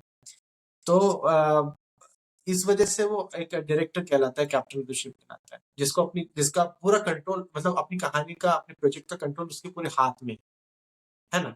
और सभी को वो इंस्ट्रक्ट कर सकता है और सभी को समझा सकता है और वो उसके दिमाग में भी कहानी इतनी क्लियर है। मतलब फ़िल्म शूट होने से पहले उसके दिमाग में बन जानी चाहिए। तो वो एक-एक शॉट बहुत ही क्लियरली बताता है कि मैं ये इसलिए लेना चाहता हूँ, वो इसलिए लेना चाहता हूँ। तो ये भी मुझे करने मिला और बाय द वे बचपन की कहानी भी बताना चाहूँगा आपको कि फ़िल्म मेकर के तौर पे जो मुझे काफ़ी काम आती है चीज़ कि वो जो मेरी स्केचिंग करने की आदत है तो हमारी फ़िल्म मेकिंग में एक काम होता है स्टोरी बोर्डिंग का। सो अभी आप बहुत सारे फ़िल्म मेकर्स उनकी बायोग्राफ़ी पढ़ लो या ज जान लो कि वो इनिशियल डेज़ में कैसे थे, अपनी फ़िल्म मेकिंग मतलब फॉर्मेटिव ईयर में आपको किस तरह से प्रैक्टिस करते थे। तो बहुत ही कॉमन मिलेगा आपको कि सत्यजीत रे हो गया, वो भी अपनी कहानियों की स्टोरी बोर्डिंग खुद करते थे। मार्टिन स्कॉर्सेज़ी भी, उन्होंने भी अपनी कहानियों की स्टोरी बोर्डिंग की। स्टीवन स्पीलबर्ग बहुत काफ़ी डिपेंड रहते हैं स्टोरी बोर्डिंग्स पर। तो स्केचिंग करने की आदत मुझे वो प्रैक्टिस वहाँ से मेरी चालू हुई थी, वो आज मुझे फ़िल्म मेकिंग में काफ़ी हेल्प करती है। जैसे कि मैं अभी भी कुछ ऐसे फ़िल्म डायरेक्टर्स को देखता हूँ, वो कभी सामने वाले को बता नहीं पाते कि उन्हें एग्ज़ैक्ट फ्रेम कैसी चाहिए। सिनेमेटोग्राफर को समझा नहीं पाते कि उन्हें क्या चाहिए फ़िल्म में, पोज़ीशनिंग कैसी होनी चाहिए कैरेक्टर्स की, कौन से प्रॉप्स रखे रहने चाहिए, वो कैसा एंगल होना चाहिए। तो जब वो इतने अच्छी तरह से समझा नहीं पाते हैं, तो स्टोरी बोर्ड का सहारा लेते हैं और वो उसको अच्छी तरह से अगर समझा दे जो स्टोरी बोर्ड आती है, तो वो उस तरह की फ्रेम उनको बना के दिखा देता है और फिर सिनेमैटोग्राफर को पता चलता है कि अच्छा इस तरह का शॉट चाहिए। लेकिन मुझे वो टैलेंट मतलब वो स्टोरी बोर्डिंग की जो कला है, वो मुझे तो आ ही जाती है। तो इस ये मेरी काफ़ी हेल्प करती है अपनी चीज़ें सामने वाले को बताने में, कि मुझे एग्ज़ैक्ट किस तरह के शॉट्स चाहिए। सत्यजीत रे भी हो गया उन्होंने भी उनकी भी कुछ आप अगर मेकिंग्स देखो उनकी फ़िल्मों की, तो आपको पता चलेगा कि उन्होंने काफ़ी स्टोरी बोर्डिंग का सहारा लिया है। तो वो चीज़ काफ़ी फ़ायदेमंद रही मुझे एज़ अ फ़िल्म मेकर दूसरों को ब्रीफिंग देने मुझे लगता है आप उसी वक़्त वो अमर चित्र खट्टा के जो कहानियाँ हैं, की। जो क्योंकि उन हाँ, उन कहानियों में ऐसी स्टोरी बोर्ड की तरह ही वो कहानी बताते थे। हाँ, ऑफ़ कोर्स। मुझे लगता है आप वही बना रहे थे फिर से ये सेट होम। हाँ, और काफ़ी एन्जॉय भी करता हूँ। एक्चुअली ये प्रोसीजर रहता है ना जो फ़िल्म मेकिंग का फ्रॉम स्टार्ट टू एंड काफ़ी एन्जॉयबल मैं मतलब मैं काफ़ी एन्जॉय पर्सनली मैं काफ़ी एन्जॉय करता हूँ। मयूर और मुझे पूछना था मयूर एक, क्योंकि मैं काफ़ी ये वीडियोज़ देखता हूँ क्योंकि मुझे फ़िल्में देखना काफ़ी अच्छा लगता है और बाद में मैं ऐसे वो जो प्रोडक्शन हाउस के जो यूट्यूब चैनल में जाके देखता हूँ। अभी-अभी मैं वो पीकू के बैक टू हुँ, हुँ। जैसे बीटीएस जिसको बोलता है वो हाँ, सारे सीन देखता था। हुँ, हुँ। तो मैं देखता हूँ यार एक सेट में इतने सारे लोग हैं, तो अगर एक सेट में एक एक नॉर्मल फ़िल्म सेट में अगर आप मेरे लिए लिस्ट कर सकते हो, कितने सारे टेक्नीशियंस और एक्टर्स और कास्ट कितनी बड़ी हो सकती है, एक नॉर्मल हाँ, फ़िल्म में और वो नॉर्मल रोल्स फ़िल्म में हो। 100 लोग तो इन्वॉल्व होने ही चाहिए, एक नॉर्मल फ़िल्म में। और तो अगर नहीं है तो अगर आप मतलब कम लोगों के साथ भी फ़िल्म बना सकते हो। आपको ज़रूरत कि जो जो डिपार्टमेंट्स रहता है सबसे पहले आपको बता देना चाहूँगा कि फ़िल्मों में बहुत प्रकार के डिपार्टमेंट रहते हैं। आर्ट डिपार्टमेंट होता है, कॉस्ट्यूम डिपार्टमेंट होता है और डायरेक्शन डिपार्टमेंट होता है, प्रोडक्शन डिपार्टमेंट होता है। फिर बाद में स्पॉट में रहते हैं कुछ जो प्रोडक्शन के अंडर ही आते हैं। तो बहुत सारे डिपार्टमेंट्स रहते हैं एक फ़िल्म को बनाने में, फ़िल्म प्रोडक्शन के अंदर। तो अगर आपको असिस्टेंस की ज़रूरत नहीं है उन एक डिपार्टमेंट में अगर एक एक एक अकेला इंसान एक अकेला अकेला डिपार्टमेंट हैंडल कर सकता है, तो आपका क्रू ऑफ़िस वो कम हो जाएगा। लेकिन अगर कैरेक्टर्स इतने लिखे हैं कहानी में बहुत ज़्यादा, तो कास्ट के साथ आपका क्रू भी बढ़ सकता है। क्रू को मिला मतलब आपकी पूरी टीम बढ़ सकती है। तो डिपेंड करता है स्टोरी कैसी है। अगर आपकी स्टोरी में सिर्फ़ सिंगल एक कैरेक्टर है जैसे राजकुमार राव की फ़िल्म आई थी, विक्रमादित्य मोटवानी ने बनाया था उसे ट्रैप। ट्रैप करके, तो उसमें अकेले रिश्ते राजकुमार राव थे, है ना? तो अगर ऐसी कहानी है तो कास्टिंग में सिर्फ़ हमें सिर्फ़ 1-2 लोगों की ज़रूरत पड़ी। बाकी अगर डायरेक्टर है, वो ही खुद कुछ-कुछ डायरेक्टर खुद भी कैमरा हैंडल करते हैं। तो उन्हें फिर सिनेमेटोग्राफर की भी ज़रूरत नहीं पड़ती है और कुछ डायरेक्टर्स को शायद मेरे हिसाब से इतनी क्लियर इमेज रहती है उनके दिमाग में कि उनको शायद असिस्टेंट्स की भी ज़रूरत नहीं पड़ती है। उन्हें बस शूट करना रहता है जो उन्हें चाहिए, जैसा उन्हें चाहिए, जैसा उन्होंने लिखा भी है, अगर वो खुद राइटर भी है तो उन्हें राइटर की भी ज़रूरत नहीं पड़ती। तो मैं अपनी बता रहा हूँ कि मैं राइटिंग भी कर लेता हूँ। सिनेमैटोग्राफी एक ऐसी चीज़ है जो एक ऐसी चीज़ है जो मुझे बहुत सीखने की ज़रूरत है और मैं ज़रूर सीखूँगा, मैं उसे ज़रूर प्रॉपर्ली स्टडी करना चाहूँगा। वो बहुत काफ़ी टेक्निकल चीज़ होती है। पर अगर लिखता हूँ, मैं ही एडिट करता हूँ, तो मेरा वहीं पर राइटिंग और एडिटिंग डिपार्टमेंट का कम हो गया, है ना? और अगर मतलब मेरी आर्ट डायरेक्शन अच्छी है अगर, मुझे पता है कौन से प्रॉप्स चाहिए, तो बस मुझे प्रॉप्स को का इंतज़ाम करने के लिए कोई प्रोडक्शन में कोई इन्वॉल्व करना पड़ेगा अपने इसमें, जिससे मैं लेते हो क्योंकि आपकी 2-3 हाँ, फ़िल्म में आपने ही एक्टिंग किया है ना? हाँ, वो एक शॉट में मैंने एक्सीडेंटली एक्ट किया है। अच्छा। क्योंकि वो उसको पहले किसी और के साथ शूट किया था हमने क्योंकि उनका जमरा नहीं था किसी तरह से। तो इस वजह से मुझे लगा कि यार वेस्ट नहीं जाना चाहिए चीज़ें मैं फ़िल्म नहीं छोड़ सकता। मुझे खुद एक्ट करना पड़ेगा। क्योंकि अगर मैं ही एक्ट करूँगा, तो मेरी क्या मतलब इश्यूज़ रहेंगे, है ना? क्योंकि मुझे बनाना है, मुझे नीड है और इस वजह से मैंने उसमें एक्ट किया।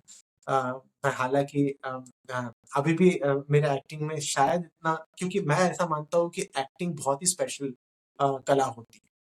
और वो उसी को आती है जो उसको उस पे बहुत ही इन्वॉल्व्ड हो बहुत ज़्यादा और उसकी बहुत सी सारी चीज़ें मैं थोड़ा शाय पर्सन भी हूँ आई थिंक और इस वज़ह से मैं कैमरे में नहीं आना चाहता, मैं बिहाइंड द कैमरा काम करना ज़्यादा करता हूँ। मैं स्टोरी टेलर हूँ। ऐसा है कि मुझे कहानियाँ कहनी है और उसके लिए मुझे एक्टर्स की हेल्प लगेगी। तो इस वज़ह से मैं उस तरह का स्टोरी टेलिंग करना चाहता हूँ। और अगर ज़रूरत पड़े एक्सट्रीम नीड है, तो जाके मैं एक्ट कर पाऊँगा। लेकिन ज़्यादातर मुझे ऐसे लोग भी मिले हैं उसके बावजूद भी जो जिन्होंने काफ़ी अच्छी एक्टिंग की। और 2 प्रकार के भी एक्टर होते हैं जो बिल्कुल भी नए रहते हैं और एक जो काफ़ी कुछ जाने रहते हैं। तो जो काफ़ी कुछ जानने वाले एक्टर्स रहते हैं जिन्होंने काफ़ी स्टडी किया है तो उनको समझाने में बहुत आसानी रहती है। उनको जब ब्रीफिंग देते हैं तो वो समझ जाते हैं कि क्या विज़न है और स्टोरी बोर्डिंग भी काफ़ी हेल्प कर देती है कि भई ऐसा दिखेगा और उनको समझ में आ जाता है। उनका कोई क्वेश्चन्स नहीं रहते। लेकिन जो नए एक्टर्स रहते हैं हाँ, डायरेक्टर का रोल सबसे ज़्यादा उन एक्टर्स को समझाने में चले जाता है। कि मतलब ब्रीफिंग देने में उनको पूरा इंस्ट्रक्ट करने में। वो भी एक इम्पोर्टेंट चीज़ है जो डायरेक्टर को आना चाहिए कि वो नए एक्टर से किस तरह से काम निकलवाएँ। जैसे आज की डेट में नागराज मंजुले जी जो है जिन्होंने कुछ फ़िल्में बनाई हैं, सैराट हो गया या फिर जो भी वो फ़िल्में बनाते हैं तो वहाँ के लोकल एक्ट्स को उठा लेते हैं, वहीं से उनसे एक्ट करवा लेते हैं और ये काफ़ी अच्छा लगता है कि वो काफ़ी नेचुरल एक्टिंग करते हैं। जिनसे भी वो काम निकलवा लेते हैं। जो हालाँकि एक्टिंग का ज़ीरो एक्सपीरियंस रहा है जिनको। तो ये डायरेक्टर के ऊपर रहता है कि वो किस तरह से हैंडल करता है। कभी-कभार बच्चों से एक्टिंग निकलवानी बहुत डिफ़िकल्ट जाती है, जानवरों से तो और ज़्यादा डिफ़िकल्ट जाती है।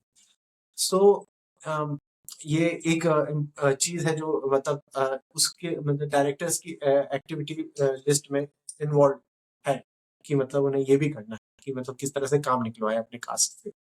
सो ये भी बहुत इम्पोर्टेंट गॉट इट मयूर। तो आपने फ़िल्म मेकिंग के बारे में बहुत कुछ बताया है हुँ, मयूर, पर आपका एक पैरेलल जैसे मतलब करियर है राइटिंग का हुँ, और हुँ, आपने पहली किताब जो है आपने सेल्फ पब्लिश की थी, फिर हुँ, आप हुँ, 2 बाकी की जो किताब थे, एक पोएट्री का कलेक्शन था, कविता का कलेक्शन था और एक उपन्यास था जो हुँ। ऊपर वाले की लाठी थी। तो आई जी, mean more like a novella than a novel. तो नोवेल है। हाँ, तो उसके बारे में जानना था कि आपको आपको ये आइडिया कब आया कि आप सेल्फ पब्लिश कर सकते हो? और इंडिया में जो पब्लिशिंग इंडस्ट्री है, हुँ, उसमें हुँ, मतलब अगर आपको सर्वाइव करना है तो आप कैसे कर सकते हो? उनके जो हुँ, फाइनेंसेस होते हैं वो क्या होता है, आपने कौन-सा हुँ। सॉफ्टवेयर यूज़ किया था पूरे किताब लिखने के लिए क्योंकि आप हिंदी में लिख रहे थे, तो आप जी, जी। ऐसी माइक्रोसॉफ्ट वर्ड में जाके हिंदी में लिख सकते हो, वो ट्रांसलेट करना पड़ता है, वो पब्लिश कैसे करते हैं, तो इसके बारे में अगर आप कुछ हमें बता सकते हैं, हाँ। आपकी जो राइटिंग की जो करियर है, वो कैसे शुरू हुआ और अभी कहाँ पर है? वो तो कैसे शुरू हुआ वो मैंने आपको तो बता ही दिया है। पर हाँ, देखा जाए तो फ़िल्म राइटिंग एक अलग चीज़ होती है। उसके लिए मैंने स्टडी की है अलग से उस चीज़ की भी। स्क्रीन स्क्रीन राइटिंग से रिलेटेड कुछ बुक्स भी रहती है जो मैं रिकमेंड करना चाहूँगा। डेव ट्रॉयटर की द स्क्रीन राइटर्स बाइबल, वो आप पढ़िए जिनको भी स्क्रीन राइटिंग में जाना हो, screen play writing and dialogues writing, उसके सारे टूल्स वहाँ पर मिल जाएँगे आपको। और आप उन्हीं की लिखी हुई डेव ट्रॉयटर की एक और बुक है डॉक्टर टेल्स हाउ। तो वो आप डॉक्टर फॉर्मेट, हाँ, डॉक्टर फॉर्मेट नाम से है। तो उसमें आपको काफ़ी आपकी क्वेरीज़ मतलब उनका जवाब दे दिया मिल जाएगा आपको। जब जब आपको कोई टूल्स इस्तेमाल करना नहीं आता है या आपको आपके दिमाग में कोई विज़न है जो आप लिखना चाहते हो पेपर में, वो आपको उसके जवाब उसमें मिल जाएँगे। तो ये 2 बुक मैं रिकमेंड करना चाहूँगा जो स्क्रीन प्ले राइटिंग में जाना चाहते हैं। और इनको भी मैंने पढ़ा है, अभी भी पढ़ता हूँ, आज भी मेरे काम आती है जब भी मैं स्क्रीन प्ले लिखता हूँ तो। और और राइटिंग आपका जवाब क्या सवाल क्या था पहले? मैं पूछ रहा था कि आपने जो किताब हाँ, लिखी बुक के बारे में, आप ठीक हाँ, है। बुक्स के हाँ, जर्नी के बारे में। हाँ। जी, जी, ये स्क्रीन पे राइटिंग होगी। अब मैं लिटरेरी राइटिंग की बात करता हूँ अपना, क्योंकि मैं बचपन से ज़्यादातर हिंदी साहित्य पढ़ा हूँ। प्रेमचंद को पढ़ा है, ऐसा नहीं कि सिर्फ़ हिंदी, इंग्लिश में भी पढ़ा है और ज़्यादातर क्लासिक राइटर्स को, मास्टर्स को मैंने पढ़ा है। तो अभी भी पढ़ता हूँ, अभी भी कुछ रह जाते हैं, तो इनसे मुझे जानने मिला कि इनकी स्टाइल ऑफ राइटिंग क्या है। तो स्टडी मेरे काफ़ी काम आई और मैंने सोचा कि जब कभी मैं भी कोई एक किताब लिखूँगा, तो मेरी वो किताब इन्हीं राइटर्स को ट्रिब्यूट होनी चाहिए मेरा। मैं ये वो जो उनकी स्टाइल ऑफ राइटिंग है, वो कहने का तरीका है, वो मैं फिर से रिक्रिएट कर सकूँ। ये मेरी कोशिश रहनी चाहिए, अगर जब कभी भी मैं अपनी पहली किताब पब्लिश करता हूँ तो। तो पब्लिशिंग में जाने से पहले मैंने एक मतलब सोचा कि चलो ट्राई करते हैं कि प्रोसीजर क्या होता है। तो मेरी एक कलेक्शन ऑफ थॉट्स थी, जो मैं डायरी जिस तरह से कुछ लोग डायरी मेंटेन करते हैं, आज भी करते होंगे अगर तो बहुत अच्छी बात है। तो वो ज़्यादातर अपनी डेली एक्टिविटीज़ लिखते हैं उसमें। लेकिन कुछ ऐसे लोग हैं जो डायरीज़ में डेली एक्टिविटीज़ ना लिखते हुए अपने थॉट्स लिखते हैं, जो कुछ भी उनको आ जाते हैं थॉट्स तो वो उसमें लिख देते हैं। तो मैंने भी एक ऐसी डायरी लिखी थी। तो मैंने सोचा कि पहले मैं क्योंकि कलेक्शन ऑफ थॉट्स कोई पब्लिकेशन हाउस एक्सेप्ट नहीं करेगा पब्लिश करने के लिए, बिकॉज़ वो इतनी ज़्यादा अ, मतलब उन्हें बढ़िया मतलब पब्लिश होने लायक उनको लगता नहीं है लिटरेरी वर्क। जो अगर पोएट्री कलेक्शन हो, शॉर्ट स्टोरी कलेक्शन या नॉवल हो, तो शायद वो उसे कंसिडर कर सकते हैं। तो मैंने सोचा कि अगर ये कर कोई लेगा नहीं पब्लिश करने के लिए, तो मैं और लेंगे भी तो पैसे, कुछ ऐसे पब्लिकेशन हाउस भी है जो पैसे लेते हैं इन्हें पब्लिश कराने के। तो मैं अगर इसमें एक पैसा भी खर्चा नहीं करना चाहता हूँ, तो मैं इसे किस प्लेटफ़ॉर्म में डालूँ जहाँ से मुझे कुछ भी पैसा खर्चा ना करना पड़े और ये सेल्फ पब्लिश भी हो जाए, है ना? मैं फिर बाद में हालाँकि ट्रेडिशनली पब्लिश कराने का पहले से ही मेरे अंदर मेरी अंदर इच्छा थी अपने कामों को, लेकिन पर ये जो कलेक्शन ऑफ थॉट है वो कोई लेगा नहीं, तो इस वज़ह से मैं ऐसा क्या करूँ? तो किंडल डायरेक्ट पब्लिशिंग करके एक मतलब ज़रिया है उन राइटर्स के लिए, जो अपनी किताबें डायरेक्टली पब्लिश कर सकते हैं। आपको बस किंडल में अकाउंट अमेज़न का अकाउंट होना चाहिए आपके पास और फिर वो एक डैशबोर्ड खुल जाता है लॉगिन करने के बाद और उस डैशबोर्ड में आप अपनी मैन्युस्क्रिप्ट अपलोड करके अपनी बुक्स पब्लिश कर सकते हैं उनके थ्रू तो और उसकी आपको बस रॉयल्टी भी आपको अपलोड करना पड़ता है मयूर या कुछ और भी अपलोड करना पड़ता है? मैन्युस्क्रिप्ट अपलोड करनी पड़ती है आपकी जो आपने लिखी है और वो शायद उसकी सेटिंग खुद या सजेशन दे देते हैं कि आपकी टाइप सेटिंग कैसी होनी चाहिए और बाकी उस हिसाब से अगर मैन्युस्क्रिप्ट है तो वो एक्सेप्ट भी हो जाती है। डिटेल्स भी डालनी पड़ती है अपनी बुक की और साथ में बिफोर दैट आपको और एक मतलब अपना अकाउंट लिंक कराना पड़ता है जिसमें आपकी रॉयल्टीज़ टाइम टू टाइम जमा होते जाए। तो वो अकाउंट डिटेल्स डालनी पड़ती है आपको। और जो बुक की बात करें तो बुक्स से रिलेटेड काफ़ी डिटेल्स आनी पड़ती है। कवर पेज अगर आपके पास खुद रेडी हो तो आप अपलोड कर सकते हैं वो भी, और अदरवाइज़ वो आपको ऑप्शन देते हैं। तो इस वजह से मैंने एक वो किताब है मेरी हिंदी विचारों का संग्रह। हाँ, वो हिंदी में थी, तो इस वजह से उसमें पेपरबैक का ऑप्शन नहीं था। हालाँकि केटीपी आपको पेपरबैक का भी ऑप्शन देता है अगर आप इंग्लिश में पब्लिश करते हो, बिकॉज़ इंग्लिश में उनके पास पेपरबैक बनाने का रहता है। हुँ, तो मैंने मेरी सिर्फ़ ई-बुक बन सकती थी, तो इस वजह से मैंने सिर्फ़ ई-बुक के तौर पे उसे सेल्फ पब्लिश कर दिया केटीपी के थ्रू, मेरे हिंदी विचारों का संग्रह। और वो 75 घंटे के अंदर मतलब उनकी कॉमर्स साइट में अवेलेबल हो गई अमेज़न की। और फिर उसके बाद मुझे पता चला कि रॉयल्टीज़ क्या होती है और बुक पब्लिशिंग प्रोसीजर क्या होता है पूरा। और सेल्फ पब्लिशिंग, ये तो ख़ैर सेल्फ पब्लिशिंग था, तो मुझे पहले से ही पता था कि ट्रेडिशनल पब्लिशिंग क्या क्या चीज़ होती है। और मैंने बहुत से ऐसे अपनी लिस्ट तैयार की थी उन पब्लिकेशन हाउस की जहाँ पर मैं जिनको अप्रोच करना चाहूँगा, अपनी जब फाइनल कोई एक अच्छी प्रॉपर बुक बन जाएगी मेरी। तो मैंने उन सब से गाइडलाइंस माँगी, एक-एक को कॉल किया।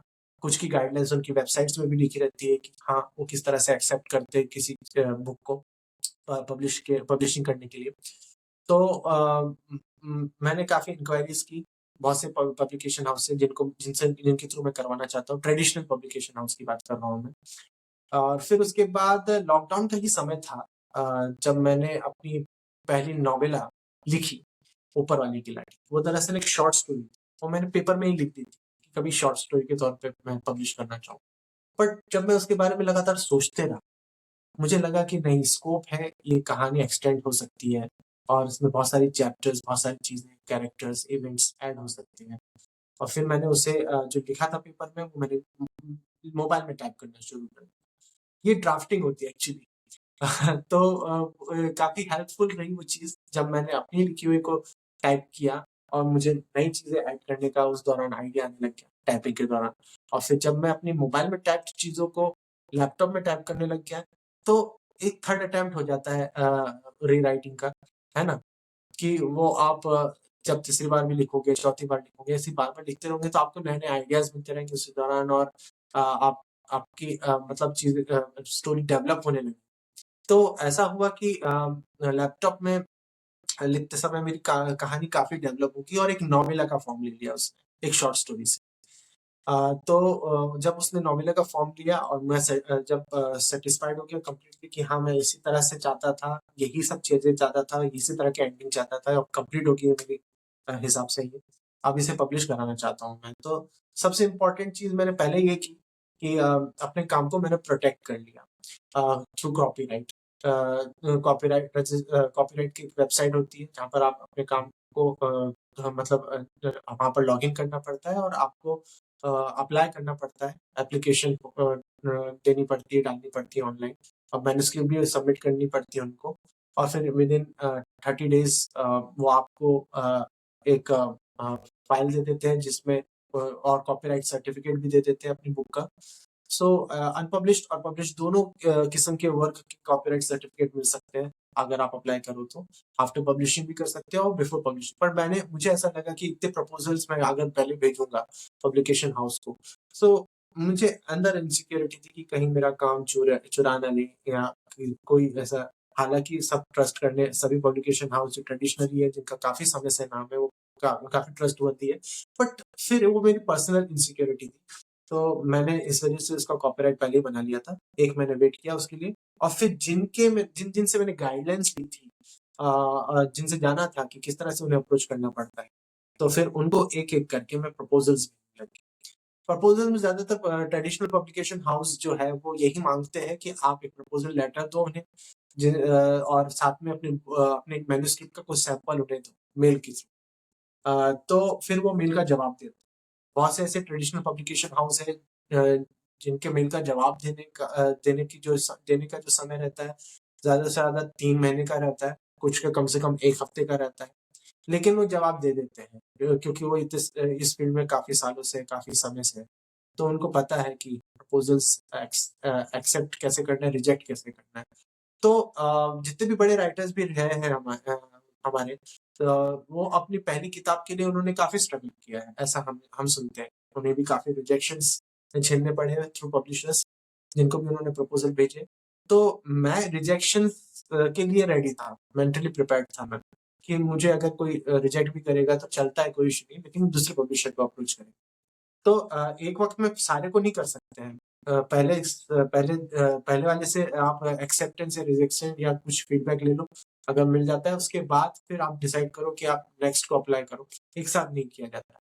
तो इस वजह से किताब के कॉपीराइट बनने के बाद जो प्रपोज़ल्स गए उस और रिजेक्ट हुए, उस उसकी वजह से किताब के पब्लिश होने में 1 साल की देरी और, क्योंकि काफ़ी समय लगता है पब्लिशर्स को का जवाब आने में। और फाइनली जिस पब्लिकेशन हाउस ने इसे एक्सेप्ट किया, राजमंगल पब्लिशर्स, तो उनका मैं काफ़ी शुक्रिया अदा करना चाहूँगा। उन्होंने इसे एक्सेप्ट किया और फाइनली इसे पब्लिश किया और मतलब ट्रेडिशनल पब्लिकेशन हाउस के थ्रू आपकी बुक पब्लिश होने का फ़ायदा ये होता है कि आपको आपके लिए बहुत सारे प्लेटफ़ॉर्म्स भी खुल जाते हैं। जैसे उन्होंने ही काफ़ी ई-कॉमर्स साइट्स हैं। मेरी ऊपर वाली की लाठी जैसे रेखता की खुद ई-कॉमर्स साइट है, उसमें अवेलेबल है और उनकी खुद की साइट है, उसमें अवेलेबल है। फ्लिपकार्ट और अमेज़न में तो अवेलेबल है ही। अमेज़न में ई-बुक के तौर पे भी अवेलेबल है। तो काफ़ी अच्छी तरह से डिस्ट्रीब्यूट करते हैं आपकी किताब को और बुक स्टोर्स में भी भेजते हैं। अगर वो बुक स्टोर्स को कैटलॉग्स भेजे और वो कैटलॉग से आपकी किताबें अपने पास मँगाना चाहें, तो वो उस तरह से भी डिस्ट्रीब्यूट कर सकते हैं। तो ट्रेडिशनली पब्लिश करने का फ़ायदा ये रहता है और सबसे इम्पोर्टेंट बात ऊपर वाली गिलाटियन की तो पब्लिश करने का फ़ायदा ये भी रहा मेरा कि मेरी किताब वर्ल्ड बुक फेयर में भी गई। अ, न एनबीटी की तरफ से दिल्ली में वर्ल्ड बुक फेयर होता है साल में एक बार। वहाँ पर उनके स्टॉल भी लगा हमारे पब्लिकेशन हाउस का और मेरी किताब वहाँ की फ्रंट डेस्क में रखी गई उनके स्टॉल में। ये देख के काफ़ी खुशी होती थी और मैं भी खुद था उस साल, मुझे याद है 2022 वर्ल्ड बुक फेयर। तो उस दौरान मुझे भी अच्छा लगता था कि मैं वहाँ पर बैठा रहता था और जिन जिन मतलब लोग वहाँ से गुज़रते थे, तो जब उनकी नज़र मेरी किताब पे जाती थी, वो आके रुकते थे, किताब खोल के देखते थे और मुझे काफ़ी अच्छा लगता था और बहुत से लोगों को मैंने साइन कॉपी दी वहीं की। और मेरा तो ऐसा ही रहा कि जो भी किताब ले रहा है, तो उनको बुकमार्क के तौर पे मैं मोर-पंख दिया करता था। वो मेरा रहा है हमेशा से, जिनको भी मैं किताबें गिफ्ट करता हूँ। तो काफ़ी लोगों से वहाँ पर मुलाकातें हुई और लिटरेचर के बारे में और मैं जिस माहौल से आता हूँ, जिससे बताया कि वहाँ इतना सेलिब्रेट नहीं किया जाता, लेकिन वहाँ पर जब ये सेलिब्रेशन देखा, तो मुझे काफ़ी अच्छा लगा, मुझे वो जगह छोड़ने की इच्छा नहीं हो रही थी। तो ये एक्सपीरियंस भी मिला मुझे और और भी चीज़ें खुली पब्लिशिंग को लेकर कि प्रोसेस क्या होता है और किस तरह से करते हैं। तो और अभी ऐसा है कि राइट नाउ हाँ, जब किताब का प्रपोज़ल एक्सेप्ट हो गया पब्लिकेशन द्वारा, तो एक चीज़ और जानने मिली कि आपको अपने काम को प्रूव रीड कराना भी इम्पोर्टेंट होता है ताकि वो एरर फ्री रहे। तो ये चीज़ें मैंने मतलब वहीं अपनी किताब को पब्लिश करने के दौरान ही सीखी। मैं अभी फ्रीलांसर के तौर पे बहुत सारी चीज़ें करता हूँ और मेरी ये चीज़ भी ऐड हो गई है उसमें कि मैं हिंदी प्रूफ रीडर भी हुँ, हूँ। बिकॉज़ मैंने अपनी किताब की हिंदी प्रूफ रीडिंग की। और दूसरी बात मैंने एडिटिंग भी सीखी किताब की। मैं अपनी किताब को अपनी तरह से बनाना चाहता था। हालाँकि पब्लिकेशन हाउस खुद भी हेल्प करते हैं इसमें, वो भी प्रोवाइड करते हैं proof reader and editor. But वो चीज़ें मैं खुद भी सीखना चाहता था कि किताबें एडिट कैसे होती है और सेक्शन ब्रेक कैसे होता है और कौन-सी चीज़ें और मैंने अपनी चूँकि अपनी किताब में मैंने खुद के इलस्ट्रेशंस डाले हैं, अगर आप पढ़ोगे, देखते भी हो, तो उन इलस्ट्रेशन को सही जगह कैसे फिट करना पड़ता है। सो ये चीज़ मुझे अब करने मिली और फुटनोट्स भी मैंने डाले अगर आप पढ़ते हो तो डिफिकल्ट वर्ड्स के और वो आपको बताना चाहूँगा, एक ट्रिविया ही बताना चाहूँगा उसके बारे में मैं कि ये किताब बहुत ही क्लिष्ट भाषा में लिखी है, उर्दू की, ठीक है? काफ़ी डिफिकल्ट वर्ड्स मिलेंगे आपको इसमें उर्दू के। इसको लिखने के पीछे वही प्रेमचंद जी और मंटो इस तरह के इन तरह के लेखकों की को का इन्फ्लुएंस रहा है उसको इस तरह से लिखने के पीछे। अ तो मैं बहुत से रिव्यूअर्स हैं जिन्होंने मुझसे कहा भी है कि काफ़ी क्लिष्ट भाषा है, काफ़ी डिफ़िकल्ट लैंग्वेज तो फुटनोट डालने चाहिए आपको। सो जब इसका सेकंड एडिशन रेडी हुआ, ये आपके हाथ में जो इस वक़्त है वो सेकंड एडिशन मैं फर्स्ट एडिशन के दौरान की बात कर रहा हूँ जब मुझे ऐसे फीडबैक्स मिले। तो सेकंड एडिशन में मैंने सोचा कि नहीं मैं ये सारी अपनी चीज़ें जो है, जो भी मेरे को रिव्यू कराना बहुत ज़रूरी रहता है। ये काफ़ी अच्छी चीज़ होती है ताकि आपको अपनी गलतियाँ छोटी-छोटी चीज़ें पता चले, जिसको ध्यान में रखना चाहिए। तो जब मैंने जाना कि ये कराना ज़रूरी है तो उसके फुटनोट्स लिखने के पीछे मैंने सोचा कि मैं मेरे टारगेट रीडर्स कौन? मेरे टारगेट रीडर्स ये है कि जो बच्चे हो 12 साल के, जो एटलीस्ट हैवी थोड़ा बहुत हैवी लिटरेचर पढ़ना जिन्होंने शुरू कर दिया, है ना? एटलीस्ट वो उनको मतलब जोड़ सकें इससे, मेरी नॉलेज। तो मैंने ऐसा किया कि मैंने एक स्टूडेंट उनका मैं नाम लेना चाहूँगा, काफ़ी टैलेंटेड लड़का है वो बाय द वे, वो अच्छा काम कर रहा है अपनी फील्ड में। लेकिन मैंने उस एक स्टूडेंट को पकड़ा, जो अपनी पढ़ाई में एवरेज हो, मेरी तरह हो, मतलब एवरेज नहीं कह सकते, मेरी तरह हो। मैं जिस तरह से अपने स्कूल डेज़ में था, वो मेरी तरह हो। बट उसकी मदर टंग मराठी हो, अगर मराठी हो तो ज़्यादा अच्छा मतलब बन जाता है कि वो कितना जानता है हिंदी लिटरेचर, ज़्यादा चैलेंजिंग हो जाता है। उसकी मदर टंग मराठी हो और वो अ, अगर 12 साल का लड़का है तो जिस क्लास में रहेगा वो उस क्लास से बिलॉन्ग करता हो स्कूल की। तो उससे मैंने फ़ोन में बातें की। वो दूसरे शहर में रहता है, मैं मुंबई में रहता हूँ। तो उससे मैंने फ़ोन में बातें की और एक-एक डिफ़िकल्ट वर्ड्स उसे अ, उससे आइडेंटिफ़ाई करवाए। और जिन शब्दों को उसने सुना भी नहीं था तो मैंने सोचा कि इसकी ही मीनिंग डालना है। हुँ, गॉट इट। समझ में आ हाँ, गया क्योंकि हाँ, क्योंकि जब जब मैं भी पढ़ रहा था मयूर ऐसे कुछ वर्ड्स थे जो थोड़े हाँ। मुश्किल थे पर उसके जो मीनिंग्स मैं कैसे मतलब जानता था जो पिछला वर्ड होता था और जो बाकी उसके बाद जो वर्ड आता था ना मैं हुँ, कॉन्टेक्स्ट हुँ, में पढ़कर वो समझ लेता था क्योंकि हुँ। मैं जब हिंदी पढ़ा था ना मैं काफी सुनकर पढ़ा हूँ ना मैं हाँ, ऐसे लिख कर इतना पढ़ा नहीं हूँ और मैंने यूनिवर्सिटी में भी हिंदी थोड़ा पढ़ा है क्योंकि मेरा एक पेपर था हिंदी लिटरेचर का तो हाँ, उससे हाँ, आई थिंक जो बहुत सारे लोग जो इंडिया में होते हैं जो जिनका हिंदी शायद सेकंड या थर्ड लैंग्वेज हो ना हुँ, उनके लिए हुँ। वो सुनते ज्यादा है और लिखते कम है इसलिए हाँ, कुछ वर्ड्स उनके लिए मुश्किल हो जाते हैं हाँ, हाँ, हाँ। तो ये मेरे को एडिटिंग के दौरान मेरे को ये करने मिला। उससे मुझे वो वर्ड्स के मीनिंग डालने मिले जो सिर्फ़ वो उसको ही पता है। गॉट इट जो उसको पता नहीं है मैंने सिर्फ़ वही वर्ड्स के मीनिंग डाले। तो आपने ये सब तो फुटनोट्स में हाँ, ऐसा हुआ कि अगर वो ऐज का मैं ग्रुप कवर कर लेता हूँ अपनी बुक में मतलब रीडर्स टारगेटेड रीडर्स अगर मैं उस एज की कर लेता हूँ, तो उसके आगे के एज वाले जो रहते हैं जैसे आप हो गया और कोई भी हो गया, वो फिर आसानी से उसे समझ पाएँगे, पढ़ पाएँगे। तो मैंने जी सोचा कि एक्सपेरिमेंट करके देखते हैं, तो मैंने वो ऐसा वैसा किया उसके थ्रू, वो लड़के के थ्रू। तो सिर्फ़ उसकी मीनिंग आपको दिखेंगे वो बुक में, जो वो लड़का समझता नहीं। हम्म है। तो अगर वो नहीं समझता तो आगे के एज ग्रुप भी कवर हो जाते हैं इससे।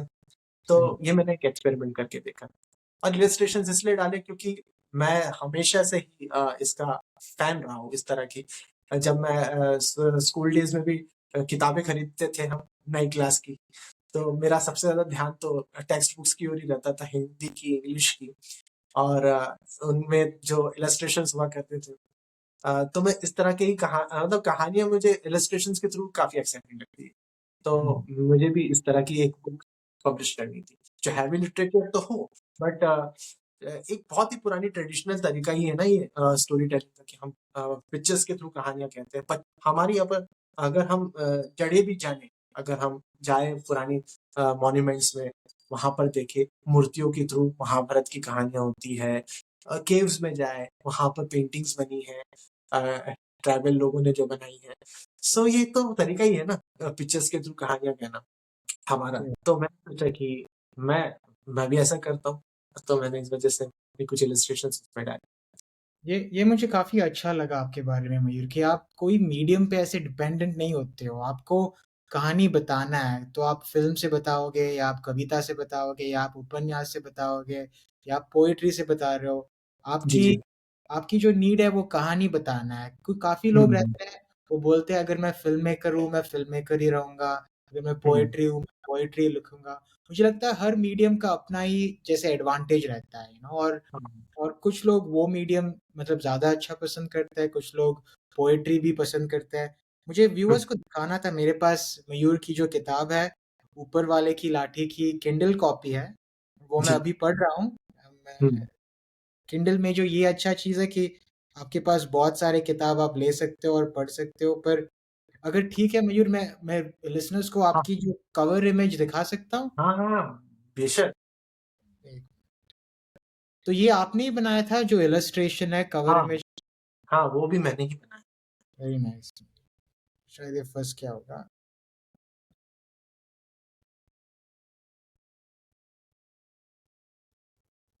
थोड़ा टाइम लग रहा है मयूर, पर हाँ, तो अब आप बोलिए जो आप बोल रहे थे मयूर। हाँ, बस आपने जो बात कही बहुत ही मतलब मैं मानता हूँ कि कहानियाँ कहना मेरी नीड है। और मैं एक और बात कहना चाहूँगा अपने व्यूअर्स को भी कि आर्ट को ज़्यादातर लोग इम्प्रेस करने के लिए उस टूल का इस्तेमाल करते हैं, है ना? लेकिन ये बहुत ज़रूरी है कि आप उसका इस्तेमाल इम्प्रेस ना करते हुए एक्सप्रेस करने के लिए कीजिए। ज़रूरी है कि आपके अंदर की जो चीज़ है, जो इंडिविजुअल है अपने आप में, आप उसे बाहर लेके आइए। आज के एआई के दौर में जो एक मतलब जब हम उससे कुछ पूछते हैं तो वो एक जेनेरिक चीज़ हमें यहाँ पेश कर देता है, जो सभी लोगों के थॉट्स को मिला के बनी हो और उसने वो जो रिकॉर्ड में हो, उसके पास डेटा में हो, वो हमें दे देता है। लेकिन जो जेन्युइन रीडर्स हैं, जो जेन्युइन व्यूअर्स हैं, मेरे ख्याल से वो ये चीज़ उनको ये एंटरटेनिंग नहीं लगती है। उनको ये चीज़ एंटरटेनिंग ज़्यादा लगती है कि सामने वाला उसका इंडिविजुअल एक्सप्रेशन क्या है हुँ, ना? उसका खुद का क्या है जो वो एक्सप्रेस कर रहा है स्टोरी के फॉर्म में। और स्टोरी में उसने लिखी तो है लेकिन वो कितना वेल रेड पर्सन है, वो कितना उसने कितना पढ़ा है, प्लेजरिज्म के पीछे ना भाग के उसने कितना स्कॉलरली अपनी चीज़ों को किया है। सभी को फॉलो करते हुए। ये उसके काम में आपको देखने मिलेगा। आपको उसके काम में उसका एक्सप्रेशन भी देखने मिलेगा, साथ में आप उसका स्टाइल ऑफ राइटिंग भी जानने मिलेगा जो उसने इतना सब रीड करके हासिल किया है। तो मैं ऐसा चाहता हूँ कि जो अ जेन्युइन रीडर्स हैं वो और जो बनना चाहते हैं जेन्युइन रीडर, उनको ज़्यादातर इस तरह की ही चीज़ें पढ़नी चाहिए, देखनी चाहिए। सही बात है। तो ये देखिए, ये मयूर की जो किताब है और जी, इसका जी। जो कवर है ऐसे दिख रहा है। तो यू कैन सी मयूर ने अपनी पूरी जो हुँ, नॉवेल है उसने हुँ, समराइज़ थोड़ा काफ़ी किया है, क्योंकि ये जो कहानी है हुँ, एक एक हुँ। ओल्ड मतलब मेन कैरेक्टर का नाम ज़िद्दी लाल है। मयूर, मैं सही बोल रहा हूँ हुँ। ना, ज़िद्दी लाल? हाँ, हाँ, हाँ, और दीदीलाल। उस उनके एक्सपीरियंस के बारे में, और काफ़ी इंटरेस्टिंग है क्योंकि इस स्टोरी में वो एक कैरेक्टर ही नहीं है, पर उस जो स्मॉल टाउन या विलेज जो भी हुँ, बोले, इतने सारे सपोर्टिंग कैरेक्टर्स हैं जो ये स्टोरी को आगे बढ़ाते हैं। तो हुँ, मुझे काफ़ी अच्छा लग रहा है। और ये हुँ, भी मुझे पूछना था मयूर के, आपने अपने फ़िल्म के करियर के बारे में बताया है, राइटिंग हाँ, करियर के हाँ। बारे में बताया है। मुझे कुछ जी। जानना है आपके जो रीडिंग हैबिट्स के बारे में। पता है, देखो, हुँ, मैंने आपकी जो पीछे कितने सारे किताब हैं, और मैंने काफ़ी पढ़े भी हैं। सेपियंस करके मैंने पढ़ा है, वो आयन रैंकिन का मैंने कुछ पढ़ा नहीं है, पर जी। ज़रूर पढ़ूँगा। मुझे फेमस पता है। डिटेक्टिव फ़िक्शन उन्होंने लिखी है। डिटेक्टिव रेबस हैं उनके कैरेक्टर और उनकी उन्होंने काफ़ी स्टोरीज़ लिखी है, नॉवेल्स लिखी हैं। तो जी। यहाँ पर हिंदी राइटर्स कौन से हैं आपके? हिंदी राइटर्स यहाँ पर आपको मिल जाएँगे जावेद अख्तर साहब, गुलज़ार साहब जिनका नाम तो आप सब जानते ही हैं। लेकिन हिंदी साहित्य के कुछ और लेखक भी हैं, भगवती चरण वर्मा। इन्होंने भूले बिसरे चित्र लिखी है, जो साहित्य अकादमी का जिन्हें अवार्ड मिला था। और अमृत और विष अमृतलाल नागर, ये भी फेमस राइटर है। इनकी इसे भी साहित्य अकादमी अवार्ड मिला है। राग दरबारी भी बहुत फेमस नॉवेल है हमारी हिंदी लिटरेचर में, जिसे श्रीलाल शुक्ल जी ने लिखा है और इसे भी साहित्य अकादमी मिली। और ये हरिशंकर प्रसाई जो काफ़ी मतलब सटायर लिखते हैं। तो उनकी एक वो वर्क है इसमें विकलांग अ, अभी ये मैं पढ़ने का हूँ, तो इसमें हाँ, हाँ, विकलांग श्रद्धा का दौर, तो ये हुँ, मैं पढ़ूँगा। और एक कहते हैं तब शहंशाह सो रहे थे, ये उमा शंकर चौधरी जी की किताब है। ये एक युवा लेखक है। क्योंकि हमारे साहित्य में साहित्य अकादमी अवार्ड्स 2 तरह के होते हैं, एक युवा साहित्य अकादमी अवार्ड होता है और एक जो वेटरन्स हैं उनके लिए रहता है। तो जो युवा साहित्य अकादमी अवार्ड है उनके ये बुक विनर नहीं। हुँ, कहते हैं तब शहंशाह सो रहे थे, ये पोएट्री कलेक्शन है दरअसल। हुँ, और कुणाल सिंह जो है बहुत ही अच्छे लेखक है, वो भी हमारे हमारे हमारी जनरेशन के। उनके आदि काम उपाख्यान है। तो ये हिंदी साहित्य की किताब है। बाकी यहाँ पर आपको मिल जाएंगी भक्ति काल के जितने भी कवि रहे हैं हमारे, सूरदास, मीरा और कबीर, ये उनकी पूरी मतलब उनकी मतलब माधव हाड़ा ने उनके कलेक्शन को बहुत ही अच्छी तरह से एडिट करके एक कलेक्शन बनाई, तैयार की है। हाँ, तो ये वो सारी बुक्स हैं। और एक हिस्टोरिकल फिक्शन मतलब एक राइटर है थे हमारे वृंदावन लाल वर्मा जी। उनकी भी काफी किताबें मैंने पढ़ी हैं। वो हुँ, मतलब वॉल्टर स्कॉट माने जाते हैं हमारे इंडिया के। वॉल्टर स्कॉट आपने अगर पढ़ा होगा उन्हें, तो काफी हिस्टोरिकल फिक्शन उन्होंने लिखी है। तो वृंदावन लाल वर्मा हिंदी साहित्य के वॉल्टर स्कॉट माने जाते हैं। तो हुँ, वो उन्होंने भी काफी हिस्टोरिकल फिक्शन लिखी है। उन्होंने रानी झांसी की रानी के ऊपर एक नॉवेल लिखी थी, जो जिसे नेशनल अवार्ड मिला था। और उन्होंने हिस्टोरिकल कैरेक्टर्स की बहुत सारे कैरेक्टर्स है जो इनके ऊपर उन्होंने नॉवेल्स लिखी है, जैसे महारानी दुर्गावती, ललितादित्य, किंग ऑफ कश्मीर, और अहिल्या बाई होलकर, उनके ऊपर भी उन्होंने नॉवेल लिखी है। और काफी ज्यादातर वर्क किया उन्होंने हिस्टोरिकल फिक्शन नॉवेल्स लिखे। हाँ, तो ये यहाँ पर उनकी किताबें मिल जाएंगी आपको। और बाकी ये ज्यादातर फिक्शन, मैं क्योंकि ज्यादातर फिक्शन ही पढ़ता हूँ। और नॉन फिक्शन मैंने अभी अभी पढ़नी शुरू की है। तो ऊपर काफी आपको ऐसी सेल्फ हेल्प की किताबें मिल जाएंगी। जो आपने सेपियन का जिक्र किया, मैं वाकई में पढ़ रहा हूँ उसे। मुझे भी जानने मिल रहा है और कुछ पनप रहा है। उसे पढ़ने के बाद दिमाग में देखते हैं क्या बनता है। बहुत तो अच्छा है मिलेगा, हाँ यू नो जी। आपका काफ़ी अच्छा कलेक्शन है और काफ़ी जी, जी। और मैं मतलब इंग्लिश में डिटेक्टिव फिक्शन ज्यादा पढ़ता हूँ। जैसे शर्लॉक होम्स की तरह उसकी या, देखिए ये मुझे जानना था मयूर के बहुत लोग बताते हैं कि जब मैं पूछता हूँ कि आपके फेवरेट राइटर्स कौन थे, आपके फेवरेट बुक्स कौन सी, तो मैं थोड़ा ये क्वेश्चन को चेंज करके पूछना चाहता हूँ क्योंकि जी, अगर आप देखोगे मेरे जो फेवरेट फ़िल्म मेकर राइटर्स थे। तो अगर आप जी, देखोगे जावेद अख्तर की तरह जो उनका एक लार्जर अबाइडिंग थीम जो था वो एंग्री जी, यंग मैन का था 70s और 80s में और हाँ, दीवार करके जो भी फ़िल्म्स उनके ज़ंजीर, जो फ़िल्म्स उनके थे शोले, वो हाँ, एक हाँ, ऐसे कैरेक्टर के बारे में था जो सोसाइटी को रिप्रेज़ेंट करता था और सिस्टम के अगेंस्ट वो थोड़ा हाँ, गुस्सा था और हाँ, उनके एक जीने के एंग्री यंग मैन कह करेक्ट। सकते हैं। और अगर आप इम्तियाज़ अली के फ़िल्म्स देखोगे हाँ, तो वो जो मॉडर्न रिलेशनशिप्स के बारे में जो होता है, हाँ, जो मेल-फीमेल रिलेशनशिप के बारे में होता है, वो उनका एक अलग पर्सपेक्टिव हाँ, होता है। फरहान अख्तर को अगर आप देखोगे तो जी, दिल चाहता है जी, जी, वो जो इंडियन अर्बन एलीट फ्रेंडशिप के बारे में काफ़ी अच्छी तरह लिखते हैं। जी। तो आप हमें ऐसे कुछ लेखक या फ़िल्म मेकर्स के बारे में बता सकते हैं जो आप जिनको आप बहुत पसंद करते हो, पर उनके नाम के अलावा आप मुझे ये बताओ कि उन्होंने आपको ये 2 ऐसे एक थीम के बारे में क्या सिखाया है? जैसे इम्तियाज़ अली ने मुझे ये सिखाया था कि जो रिलेशनशिप्स होते हैं वो काफ़ी कॉम्प्लेक्स होते हैं, कम्युनिकेट करना पड़ता है, कभी चलता है, कभी नहीं चलता है और दोनों कैरेक्टर की बैक स्टोरी को जानना भी बहुत ज़रूरी है। जी, और सबसे ज़रूरी चीज़ जैसे जब वी मेट के जो कैरेक्टर्स थे, प्यार आपको खुश भी कर सकता है, दुखी भी कर सकता है। तो जी। ऐसे करके मुझे 2-3 सो ऐसे रिकमेंडेशंस दे दो मुझे। अबाउट फिल्म्स और अबाउट ऑथर्स मेबी लाइक आप 2 फ़िल्म के बारे में बता सकते हो या 2 फ़िल्म मेकर के बारे में और 2 ऑथर्स के बारे में बता सकते हो। एनी टू नेम्स मतलब। आप डिसाइड कर लो क्योंकि प्रेमचंद के मुझे के बारे में 1-2 चीज़ बताना था। मैंने प्रेमचंद के हिंदी में ही काफ़ी शॉर्ट हाँ, स्टोरी पढ़े हैं और मुझे लगता है प्रेमचंद के जो शॉर्ट स्टोरीज़ हैं, वो जैसे कमेंट्री करता है सोशल इश्यूज़ के बारे में, उनके जो हाँ, कैरेक्टर्स हैं, वो उस वक़्त के लिए काफ़ी प्रोग्रेसिव थे। क्योंकि जी, वो जैसे जो लोग गाँव में रहते हैं या सिटीज़ में रहते हैं, जी, तो उनके जो एक्सपीरियंस के हिसाब से उनका जो रियलाइज़ेशन होता है वो खींच के निकाल देते हैं। मंटो जो थे, मुझे लगता है जिन बहुत जिन बात है। जिन लोगों को सोसाइटी ने इग्नोर किया है, जिन हाँ। लोगों को सोसाइटी ने इतना महत्वपूर्ण ऐसे काम नहीं दिया है, उनकी हुँ। आवाज़ वो बहुत अच्छी तरह से लिखते हैं जी, जी, जी। और उनकी स्टोरीज़ को इंसानियत की तरह हुँ। कैसे देखते हैं वो बहुत दिखाते हैं। तो आप बताइए मयूर आपकी जो हाँ, लाइक सबसे पहले तो आपने जो 2 राइटर्स का नाम लिया है, वो तो इंक्लूडेड है ही इसमें। हाँ, मैं बस यही जोड़ना चाहूँगा कि प्रेमचंद जी की आज भी मैं जब ईदगाह पढ़ता हूँ, तो मुझे रोना आ जाता है, काफ़ी मार्मिक कहानी। और मंटो ने जो यथार्थवादी साहित्य रचा है, वो भी अपने आप में बहुत काबिल-ए-तारीफ़ है।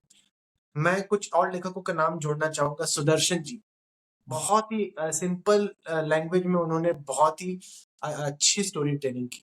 आप उनकी कहानियाँ पढ़ो कभी, हार की जीत करके एक कहानी। आपने सुना होगा कभी स्कूल स्कूल में भी छपी होगी।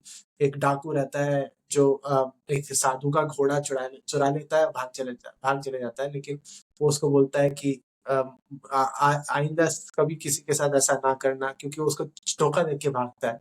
कभी किसी अपाहिज का मतलब अपाहिज बनने का नाटक करता है और उसको धोखा देके भाग जाता है, उसका घोड़ा चुरा के।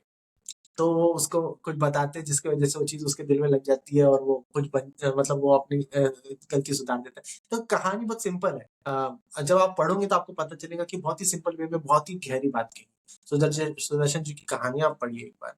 और जैसे और भी राइटर्स हैं, इस्मत चुगताई, अगर आप मंटो की बात कर रहे हो तो इस्मत आपा की भी बात कीजिए आप, उन्होंने भी काफ़ी अच्छी कहानियाँ रची हैं हिंदी साहित्य में। और उनकी भी उसी तरह की रहती है जैसा उन्होंने लिखा था मंटो जी ने। अ, उन उन उस ऑलमोस्ट सेम टेस्ट के फॉलो करते हैं। और फैंटेसी में भी कुछ है, देवकीनंदन खत्री, उन्होंने चंद्रकांता रची।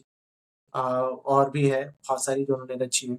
और प्रेमचंद के पहले मैं एक नाम लेना चाहूँगा, आधुनिक लेखकों की बात करें। अगर मैं बात करूँ प्रोग्रेसिव राइटर्स की, तो प्रेमचंद पहले आते हैं। जब उन्होंने प्रोग्रेसिव राइटर्स एसोसिएशन को लीड किया था, तो उनका नाम पहले आता है। लेकिन प्रेमचंद के भी पहले जो आधुनिक लेखन किया है, एक शॉर्ट स्टोरी मेरे को अभी भी याद आती है, उसने कहा था, ये चंद्रधर शर्मा गुलेरी जी की लिखी हुई है। वो काफ़ी बढ़िया कहानियाँ पढ़िए। और आचार्य चतुर्सेन शास्त्री जी की कहानियाँ पढ़िए आप। और एक पाकिस्तानी लेखक है, वो हालाँकि मतलब पार्टीशन के बाद वहाँ पर शिफ्ट हुए। पहले तो ओरिजिनली वो यहीं के थे। तो उनका नाम है इब्न सफ़ी। तो इब्न सफ़ी ने भी काफ़ी अच्छे डिटेक्टिव कैरेक्टर्स रचे। हुँ, उनकी भी काफ़ी मतलब अच्छी मतलब कलेक्शन, तो आप वो भी पढ़िए। अ, इमरान सीरीज़ पढ़िए, बहुत बढ़िया लगी मुझे। मैं तो चाहता हूँ कभी वो फ़िल्म के तौर पे बने, ऐसी सीरीज़ है वो। और बहुत सारे लेखकों के नाम हैं, गुलज़ार साहब की भी आप रावी पार पढ़िएगा आप एक बार। रावी पार वो एक बहुत बहुत अच्छा कलेक्शन शॉर्ट स्टोरीज़ का, वो भी बहुत बढ़िया है। तो ये तो राइटर्स का नाम लेने बैठूँ तो बहुत ही समय चल जाएगा। अभी फ़िल्म मेकर्स का नाम बताता हूँ। मैं हॉलीवुड और इंग्लिश फ़िल्म मेकर्स और इंडियन फ़िल्म मेकर्स दोनों का नाम लूँगा। हुँ, अ, मैं स्टीवन स्पीलबर्ग का बहुत मतलब पहले तो मैं हिंदी फ़िल्म मेकर्स में आता हूँ। मैं गुरुदत्त का बहुत बड़ा फ़ैन हूँ। गुरुदत्त ने बहुत अच्छी कहानियाँ रची हैं और आज अगर वो काफ़ी लंबी पारी खेलते हैं ना, तो बहुत ही अच्छी-अच्छी और कहानियाँ सामने लेके आते हैं। वाक़ई में वो सारी की सारी मास्टरपीस है। हुँ, व्यास साहिब बीवी और गुलाम। और उन्होंने एक रची थी कागज़ के फूल, जो आज की डेट में कल्ट मानी जाती है कुछ फ़िल्म मेकर्स की। वो आप देखिए ज़रूर। उन्होंने और भी बहुत सारी फ़िल्में रची हैं। बिमल रॉय की फ़िल्में हो गया। और इवन अभी हम और ज़्यादा ऐसे एक्सपेरिमेंटल फ़िल्म मेकर्स की ओर आए तो सत्यजीत रे का नाम पहले आता है, ऋत्विक घटक जी हो गया, उनकी फ़िल्में हो गई। और चेतन आनंद, मैं उनका भी नाम लेना चाहूँगा। उन्होंने काफ़ी एक्सपेरिमेंटल सिनेमा अपने टाइम में रची। तो नीचा नगर जो पहली बार फर्स्ट इंडियन मूवी कहलाई, बाहर विदेश में इंटरनेशनल फेस्टिवल्स में जाने वाली। अ, और विजय आनंद की सॉन्ग पिक्चराइज़ेशन मुझे बहुत पसंद आती है। उनकी भी मूवीज़ देखिए आप, तेरे घर के सामने, गाइड, ज्वेल थीफ, मुझे इस तरह की भी फ़िल्में बहुत पसंद है, तीसरी मंज़िल। तो ये तो फ़िल्म मेकर्स हैं जो मतलब ज़्यादातर विजय आनंद मेरे ख़्याल से उन्होंने वो गाइड के लिए जाने जाते हैं, तो गाइड थोड़ा ड्रामेटिक मूवी होगी, लेकिन मैं ऐसा मानता हूँ कि वो काफ़ी अच्छी सस्पेंस थ्रिलर बनाते हुँ। हैं। 12th फ़िल्म देखिए अगर तीसरी मंजिल भी देखिए आप, काफ़ी अच्छा बनाया उन्होंने और सबसे इम्पोर्टेंट बात तो सॉन्ग्स के लिए सबसे ज़्यादा मतलब चाहे कोई भी फ़िल्म हो, उन्होंने सॉन्ग्स का पिक्चराइज़ेशन बहुत ही ब्यूटीफुली किया। एक ज़माना था जब golden age of Indian cinema या हिंदी सिनेमा कह सकते हैं चलता था, तो उन उन उनमें जो फ़िल्में शामिल हुआ करती थी, विजय आनंद की फ़िल्में भी उसमें इन्वॉल्व रहती थी। तेरे घर के सामने के सॉन्ग्स देखिए आप, क्या सिचुएशंस है एक-एक गाने की। कुतुब मीनार से हीरो-हीरोइन नीचे उतर रहे हैं और पूरा गाना वहीं पर खत्म हो जाता है। हाँ, क्योंकि मुझे लगता है कि जो गाने थे उस एरा के, जी, वो जी। गाने ही ऐसे मूवीज़ की तरह हो सकते हैं क्योंकि मूवी से जुड़े हुए थे, कहानियों को आगे बढ़ाते थे और सुनने में भी काफ़ी मेलोडियस लगते थे। हुँ, और जिस तरह का पिक्चराइज़ेशन भी होता था कि कोई डांस की ज़रूरत नहीं। ऑल एक्सप्रेशंस एंड ऑल एक लोकेशन में भी काफ़ी ब्यूटीफुल सॉन्ग्स पिक्चराइज़ हुए इवन साहिब बीबी और गुलाम में गुरुदत्त का ही असर देखिए वो जब ना जाओ सैयां छुड़ा के भैया ये गाना जब हम देखते हैं, वो पूरा गाना एक बेडरूम के ऊपर है। हुँ, और फिर भी कितना एंगेजिंग रखता है देखने वालों को जो अगर उस तरह का सिनेमा पसंद करते हो तो। तो अ, ये स्टाइल होती है डायरेक्टर की कि वो किस चीज़ को किस हद तक के किस तरह से एंगेजिंग बना ले ऑडियंस के लिए, देखने वालों के लिए। तो ऐसे कुछ लेजेंडरी फ़िल्म मेकर्स रहे, सत्यजीत रे का भी नाम लूँगा, बासु भट्टाचार्य हो गया। इन्होंने भी काफ़ी कॉमन मैन के ऊपर उन्होंने काफ़ी सिंपल सी कहानियाँ, सिंपल सी फ़िल्में बनाई हैं। अ, और और मॉडर्न मॉडर्न फ़िल्म मेकर्स में मॉडर्न फ़िल्म मेकर्स में मैं नाम लेना चाहूँगा दिवाकर बनर्जी का। मैं उनकी फ़िल्में भी जब देखता हूँ तो मुझे ऐसा लगता है कि वो अपनी बात कह रहे हैं। मतलब उनको परवाह नहीं है कि ऑडियंस को क्या पसंद है, क्या नहीं। उन्होंने ज़्यादातर एक्सपेरिमेंट किया है। एलएसडी अपने आप में फाउंड फुटेज में बहुत बढ़िया एक्सपेरिमेंट है, फाउंड फिक्शन जॉनर में बात करें तो। और उन्होंने मेरे हिसाब से वो भी स्टोरी बोर्डिंग करते हैं। तो उन्होंने भी काफ़ी अपनी ये चीज़ें अपनी फ़िल्मों में इस्तेमाल की। वो काफ़ी गहरी बात कहते हैं अपनी फ़िल्मों में। अनुराग कश्यप जी वो भी हैं इसमें शामिल। उन्होंने भी अपनी अपनी बात कही है। मतलब ज़्यादा परवाह नहीं की है कि लोगों को क्या पसंद आएगा। हाँ, अगर मैं थोड़ा उनसे अलग हट के फ़िल्म मेकर्स का नाम लूँ, तो मैं राजकुमार हिरानी का लेना चाहूँगा। उनकी फ़िल्मों में ये बात है कि मतलब बहुत ही लाइट हार्टेड मूवी और बहुत ही अच्छी मैसेज वाली एक हैप्पी वर्ल्ड में हमें मतलब खुशियों से भरी दुनिया में हमको लेके जाती है, हमें हँसाती है, हँसाते-हँसाते रुला भी देती है। बहुत अच्छा है वो टेक्निक बहुत अच्छी लगती है उनकी ख़ास तौर पे कि वो हँसाते हैं और वो जानते हैं कि स्ट्रॉन्ग इमोशन है ना? और ये जब अपनी एक चरम सीमा पे रहेगा, उसी समय इंसान को रुलाना बहुत आसान होता है। हुँ, कि हँसते-हँसते कोई एक इमोशनल बात कह दो, उसको उससे जोड़ दो और इंसान सोचेगा कि हाँ, ये बहुत रियल बात कही है, बहुत ही सोचने वाली बात की है और इंसान इमोशनल हो जाता है। काफ़ी लोग तो बताते हैं कॉमेडी सबसे मुश्किल होता है लिखने के हाँ, लिए, हाँ, हाँ, आई हाँ, थिंक कॉमेडी लिखना ही काफ़ी मुश्किल होता है बहुत। बहुत ही मुश्किल होता है। वो ह्यूमर में अगर देखा जाए तो कुछ 90s के मैं फ़िल्म मेकर्स का नाम लेना चाहूँगा जैसे कुंदन शाह हो गया, उन्होंने जाने भी दो यारा बनाई, बहुत ही बढ़िया कॉमेडी है वो उस समय की और 90s नहीं आई थिंक 80s की होंगी वो, लेकिन 90s में भी वो अंदाज़ अपना-अपना और हर किसी के लिए मेरे ख़्याल से वो कॉमेडी मूवी है बेस्ट मूवी है। राजकुमार संतोषी जी ने बनाई है। राजकुमार संतोषी जी ने ज़्यादातर सीरियस सिनेमा बनाया है, लेकिन उन्होंने एक अकेले ऐसा फ़िल्म बनाई है जो वाक़ई में काफ़ी बढ़िया कॉमेडी थी। तो अ, तो मैं वो ऐसे फ़िल्म मेकर्स का नाम आज की डेट में भी बताना चाहूँगा जैसे प्रियदर्शन हो गया, प्रियदर्शन की कुछ फ़िल्में देखिए आप। जैसे मुस्कुराहट उनकी एक फ़िल्म है जो मैं मानता हूँ कि बहुत ही बढ़िया फ़िल्म बनाई है उन्होंने। और बाकी तो उन्होंने हेरा-फेरी और जितनी भी फ़िल्में बनाई है, सब बनाई हैं। तो कॉमेडीज़ में उनका भी काफ़ी अच्छी पकड़ है। और अनीस बज़्मी देखो हालाँकि कमर्शियल फ़िल्में, मसाला फ़िल्में तो हैं रोहित शेट्टी, अनीस बज़्मी बट ये कैटर करते हैं ऐसी ऑडियंस को जो इस तरह की सिनेमा पसंद करती है ख़ास तौर पे। अ जो इस तरह की फ़िल्में पसंद करती है जिसमें गाने हो, मार-धाड़ हो, कॉमेडी हो, मसाला मूवी जिन्हें कहते हैं, वो उन्हें कैटर कर रहे हैं। तो अपनी जगह सही। अ बाकी मैं कॉमेडीज़ अगर देखना चाहे तो मेरे को अभी यही मूवीज़ जो प्रियदर्शन की मैंने बताई, राजकुमार संतोषी जी, प्रॉपर कॉमेडी मूवी बहुत बढ़िया लगती है, ऐसा है। हाँ, तो मेरा जो मेरा जो लास्ट क्वेश्चन था, मैंने अपने हम हाँ, हॉलीवुड के डायरेक्टर्स का भी नाम ले लेता हूँ, हाँ, सॉरी। बोल दीजिए, बोल दीजिए। मेरे फेवरेट में स्टीवन स्पीलबर्ग आते हैं, मार्टिन स्कॉर्सेज़ी। मेरी फेवरेट डायरेक्टर स्टीवन स्पीलबर्ग है, लेकिन ज़्यादातर मूवी मैं मार्टिन स्कॉर्सेज़ी की देखता हूँ। हुँ, ऐसी कुछ मिला-जुला है दोनों के बीच, चलते रहता है। मुझे ज़्यादातर मूवीज़ और सब्जेक्ट्स मार्टिन स्कॉर्सेज़ी की फ़िल्में के पसंद आते हैं, और तो उनको बनाने का तरीका, मूवी को एक्साइटिंग बनाने का तरीका स्टीवन स्पीलबर्ग का ज़्यादा पसंद आता है। हुँ, और इसके नॉलन की तो फ़िल्में, हर फ़िल्म अच्छी। नॉलन उनकी अगर पहली फ़िल्म की बात करें तो फॉलोइंग, वो मेरी वन ऑफ द फेवरेट में आती है, क्योंकि एक फ़िल्म मेकर जब बन रहा होता है अपने फॉर्मेटिव ईयर्स या शुरुआती दौर में, तो पहली फ़िल्म उसे कैसी बनानी चाहिए, वो फॉलोइंग देख के पता चलता है। उन्होंने जिस तरह से बनाई, काफ़ी लो बजट और काफ़ी बढ़िया कहानी और काफ़ी अच्छी पिक्चराइज़ेशन।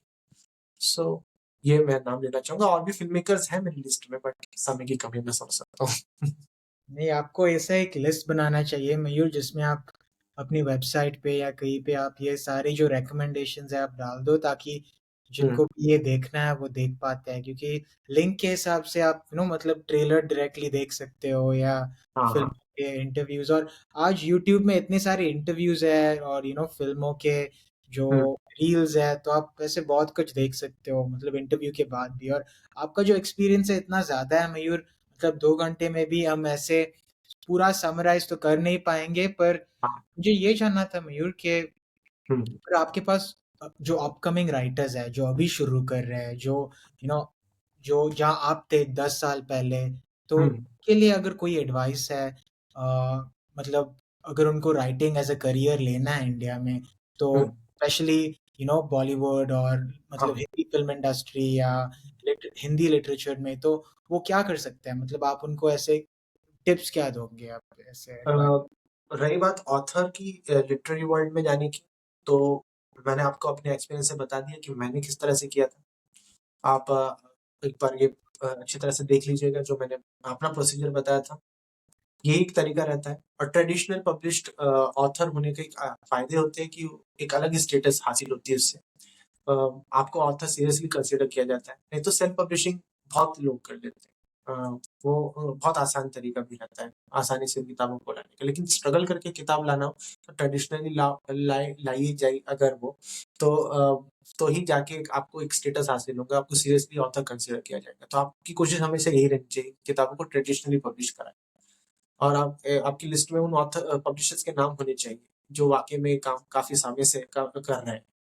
और अगर फ़िल्म राइटिंग देखो, राइटिंग में काफ़ी जगह से आपको रेवेन्यूज़ मिल सकती हैं। जैसे film, not just film writing, content writing is also. अगर कोई आपसे किसी चीज़ की किसी प्रोडक्ट के बारे में लिखवा रहा है, आप किसी चीज़ के बारे में लिखवा रहा है, आपको वो राइटिंग भी आनी चाहिए। आपको आपकी सबसे इम्पोर्टेंट बात, आपकी वोकैब्युलरी काफ़ी स्ट्रॉन्ग होनी चाहिए, आपको इसलिए ज़्यादा रीड करना चाहिए। तभी जाके आप बन पाओगे। और अगर वो पर्टिकुलर चीज़ आपको जाननी हो राइटिंग की, जैसे स्क्रीन प्ले, ये सब अलग-अलग फॉर्मेट्स होते हैं कि स्क्रीन प्ले लिखने का फॉर्मेट अलग होता है, और कंटेंट लिखने का फॉर्मेट अलग होता है, ड्रामा लिखने का फॉर्मेट अलग होता है। तो आपको जानने के लिए इनसे रिलेटेड ये जो टूल्स इनके लिए जो टूल्स प्रोवाइड करती है जो बुक्स, वो जो मैंने रिकमेंड भी की है स्क्रीन प्ले को लेकर, वो स्टडी करनी चाहिए। तब जाके आपको पता चलेगा किस तरह से लिखते हैं, और आपकी लैंग्वेज स्ट्रॉन्ग रहे तो आप अच्छी तरह से लिख भी लेंगे, उन टूल्स का सही इस्तेमाल भी कर लेंगे। अ, तो आप जब ये सीख लें, तो उसके बाद ये सारी जगह से आपको पैसे मिलने का स्कोप है। फ़िल्मों से, लिरिक्स इवन हो गया, जो कविताएँ करते हैं, उनके लिए लिरिक्स लिखना काफ़ी आसान रहता है, क्योंकि उनको मीटर की नॉलेज हो जाती है, राइमिंग का सही पता रहता है। तो इस वजह से लिरिक्स राइटिंग भी कर सकते हैं। और इवन आप मेरे हिसाब से जो कॉपीराइटिंग होती है, मैं कॉपीराइट आरआईटी वाला नहीं बोल रहा हूँ, मैं WRIT वाला बोल रहा हूँ, कॉपीराइट। तो ये अलग चीज़ होती है, ये ज़्यादातर काम आती है रेडियो में, और आप किसी जॉकी के लिए लिख रहे हो, और उसमें ज़्यादातर काम आती है।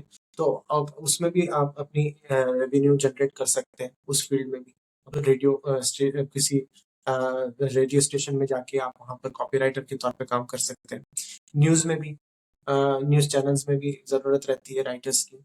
प्रिंट मीडिया में भी आप जा सकते हैं, अपने आर्टिकल्स पब्लिश कर सकते हैं उसमें। और बुक्स तो है ही, उसके अलावा तो राइटिंग जो राइटर है वो बहुत सारी जगह अभी आजकल अपनी रेवेन्यूज जनरेट कर सकता है, ना कि सिर्फ किताब। किताब तो मेरे ख्याल से आजकल वही शौकिया ही हो गया है, लेकिन वो पैसे का एक ओनली सोर्स रहे या फिर बहुत ही स्ट्रॉन्ग सोर्स रहे, ऐसा इम्पोर्टेंट नहीं रहा है बुक पब्लिशिंग का। बट मतलब जहाँ पैसे की बात हो, जहाँ से हमें कुछ इनकम मिले, वो राइटिंग्स मीडियम्स यही रहे। फिल्मों में जो इन्वॉल्व है, एंटरटेनमेंट इंडस्ट्री में जो इन्वॉल्व है, वहीं से आपको राइटिंग में आपको काफी हेल्प मिल सकती है। सीरियल्स में भी लिखते हैं लोग, सीरियल्स में तो रेगुलर बेसिस पे काम होता है, टीवी सीरियल्स में डायलॉग्स लिखने का काम होता है। सो अगर आपको ये सब आ गए, सारे फॉर्म्स आ गए लिखने के, और लैंग्वेज में अच्छी पकड़ हो, ये काफी अच्छा पढ़ा हो, तो आप आसानी से यहाँ से अपना करियर बना सकते thank you Mayur, thank you so much. मैं जो भी मयूर के जो किताब है जो आप खरीद सकते हो, और उनके जो मूवीज़ के जो ट्रेलर्स जिस पे उन्होंने काम किया है और उनके जो शॉर्ट फिल्म्स है, मैं हैं। ये जी, ज़रूर रेकमेंड करूँगा कि मयूर का जो यूट्यूब चैनल है उसमें सब्सक्राइब कर लीजिए। और उनकी जो नॉवेल्स, पोइट्री कलेक्शन और एसेज जो है वो भी आप खरीद लेना और ज़रूर ज़रूर पढ़िए। और आप मयूर को इंस्टाग्राम और लिंक्डइन में भी फॉलो कर सकते हो। तो ये सारे लिंक्स मैं शो नोट्स में डाल दूँगा। अगर आप जी, एक लेखक हो या आप एक प्रोडक्शन हाउस हो और अगर आपको मयूर के काम के बारे में ज़्यादा जानना हो, तो ज़रूर उनको इंस्टाग्राम या लिंक्डइन पे या उनकी ईमेल पे ज़रूर कॉन्टैक्ट कर लेना। उनके पास मुझे लगता है वो काफ़ी काफ़ी बड़े राइटर बन जाएँगे, पर ये तो ज़रूर है कि उनको जो कहानी बताना है वो सच्चे दिल से बताते हैं। और वो उनके एक्सपीरियंस के बारे में काफ़ी लिखता है। पर मुझे लगता है इंडिया में ऐसे राइटर्स हमें और एनकरेज करना चाहिए। और जो यंग राइटर्स जो काम कर रहे हैं उनके किताब को खरीदना ही नहीं पड़ेगा, पर उनको ऐसे ऐसे प्लेटफ़ॉर्म्स पे लाना चाहिए जहाँ पर उनकी स्टोरीज़ इंडिया में ही नहीं पर बाहर की दुनिया में भी जा सके। इसलिए मुझे मुझे बहुत मज़ा आया मयूर ये इंटरव्यू कर। Thank you Abhishek.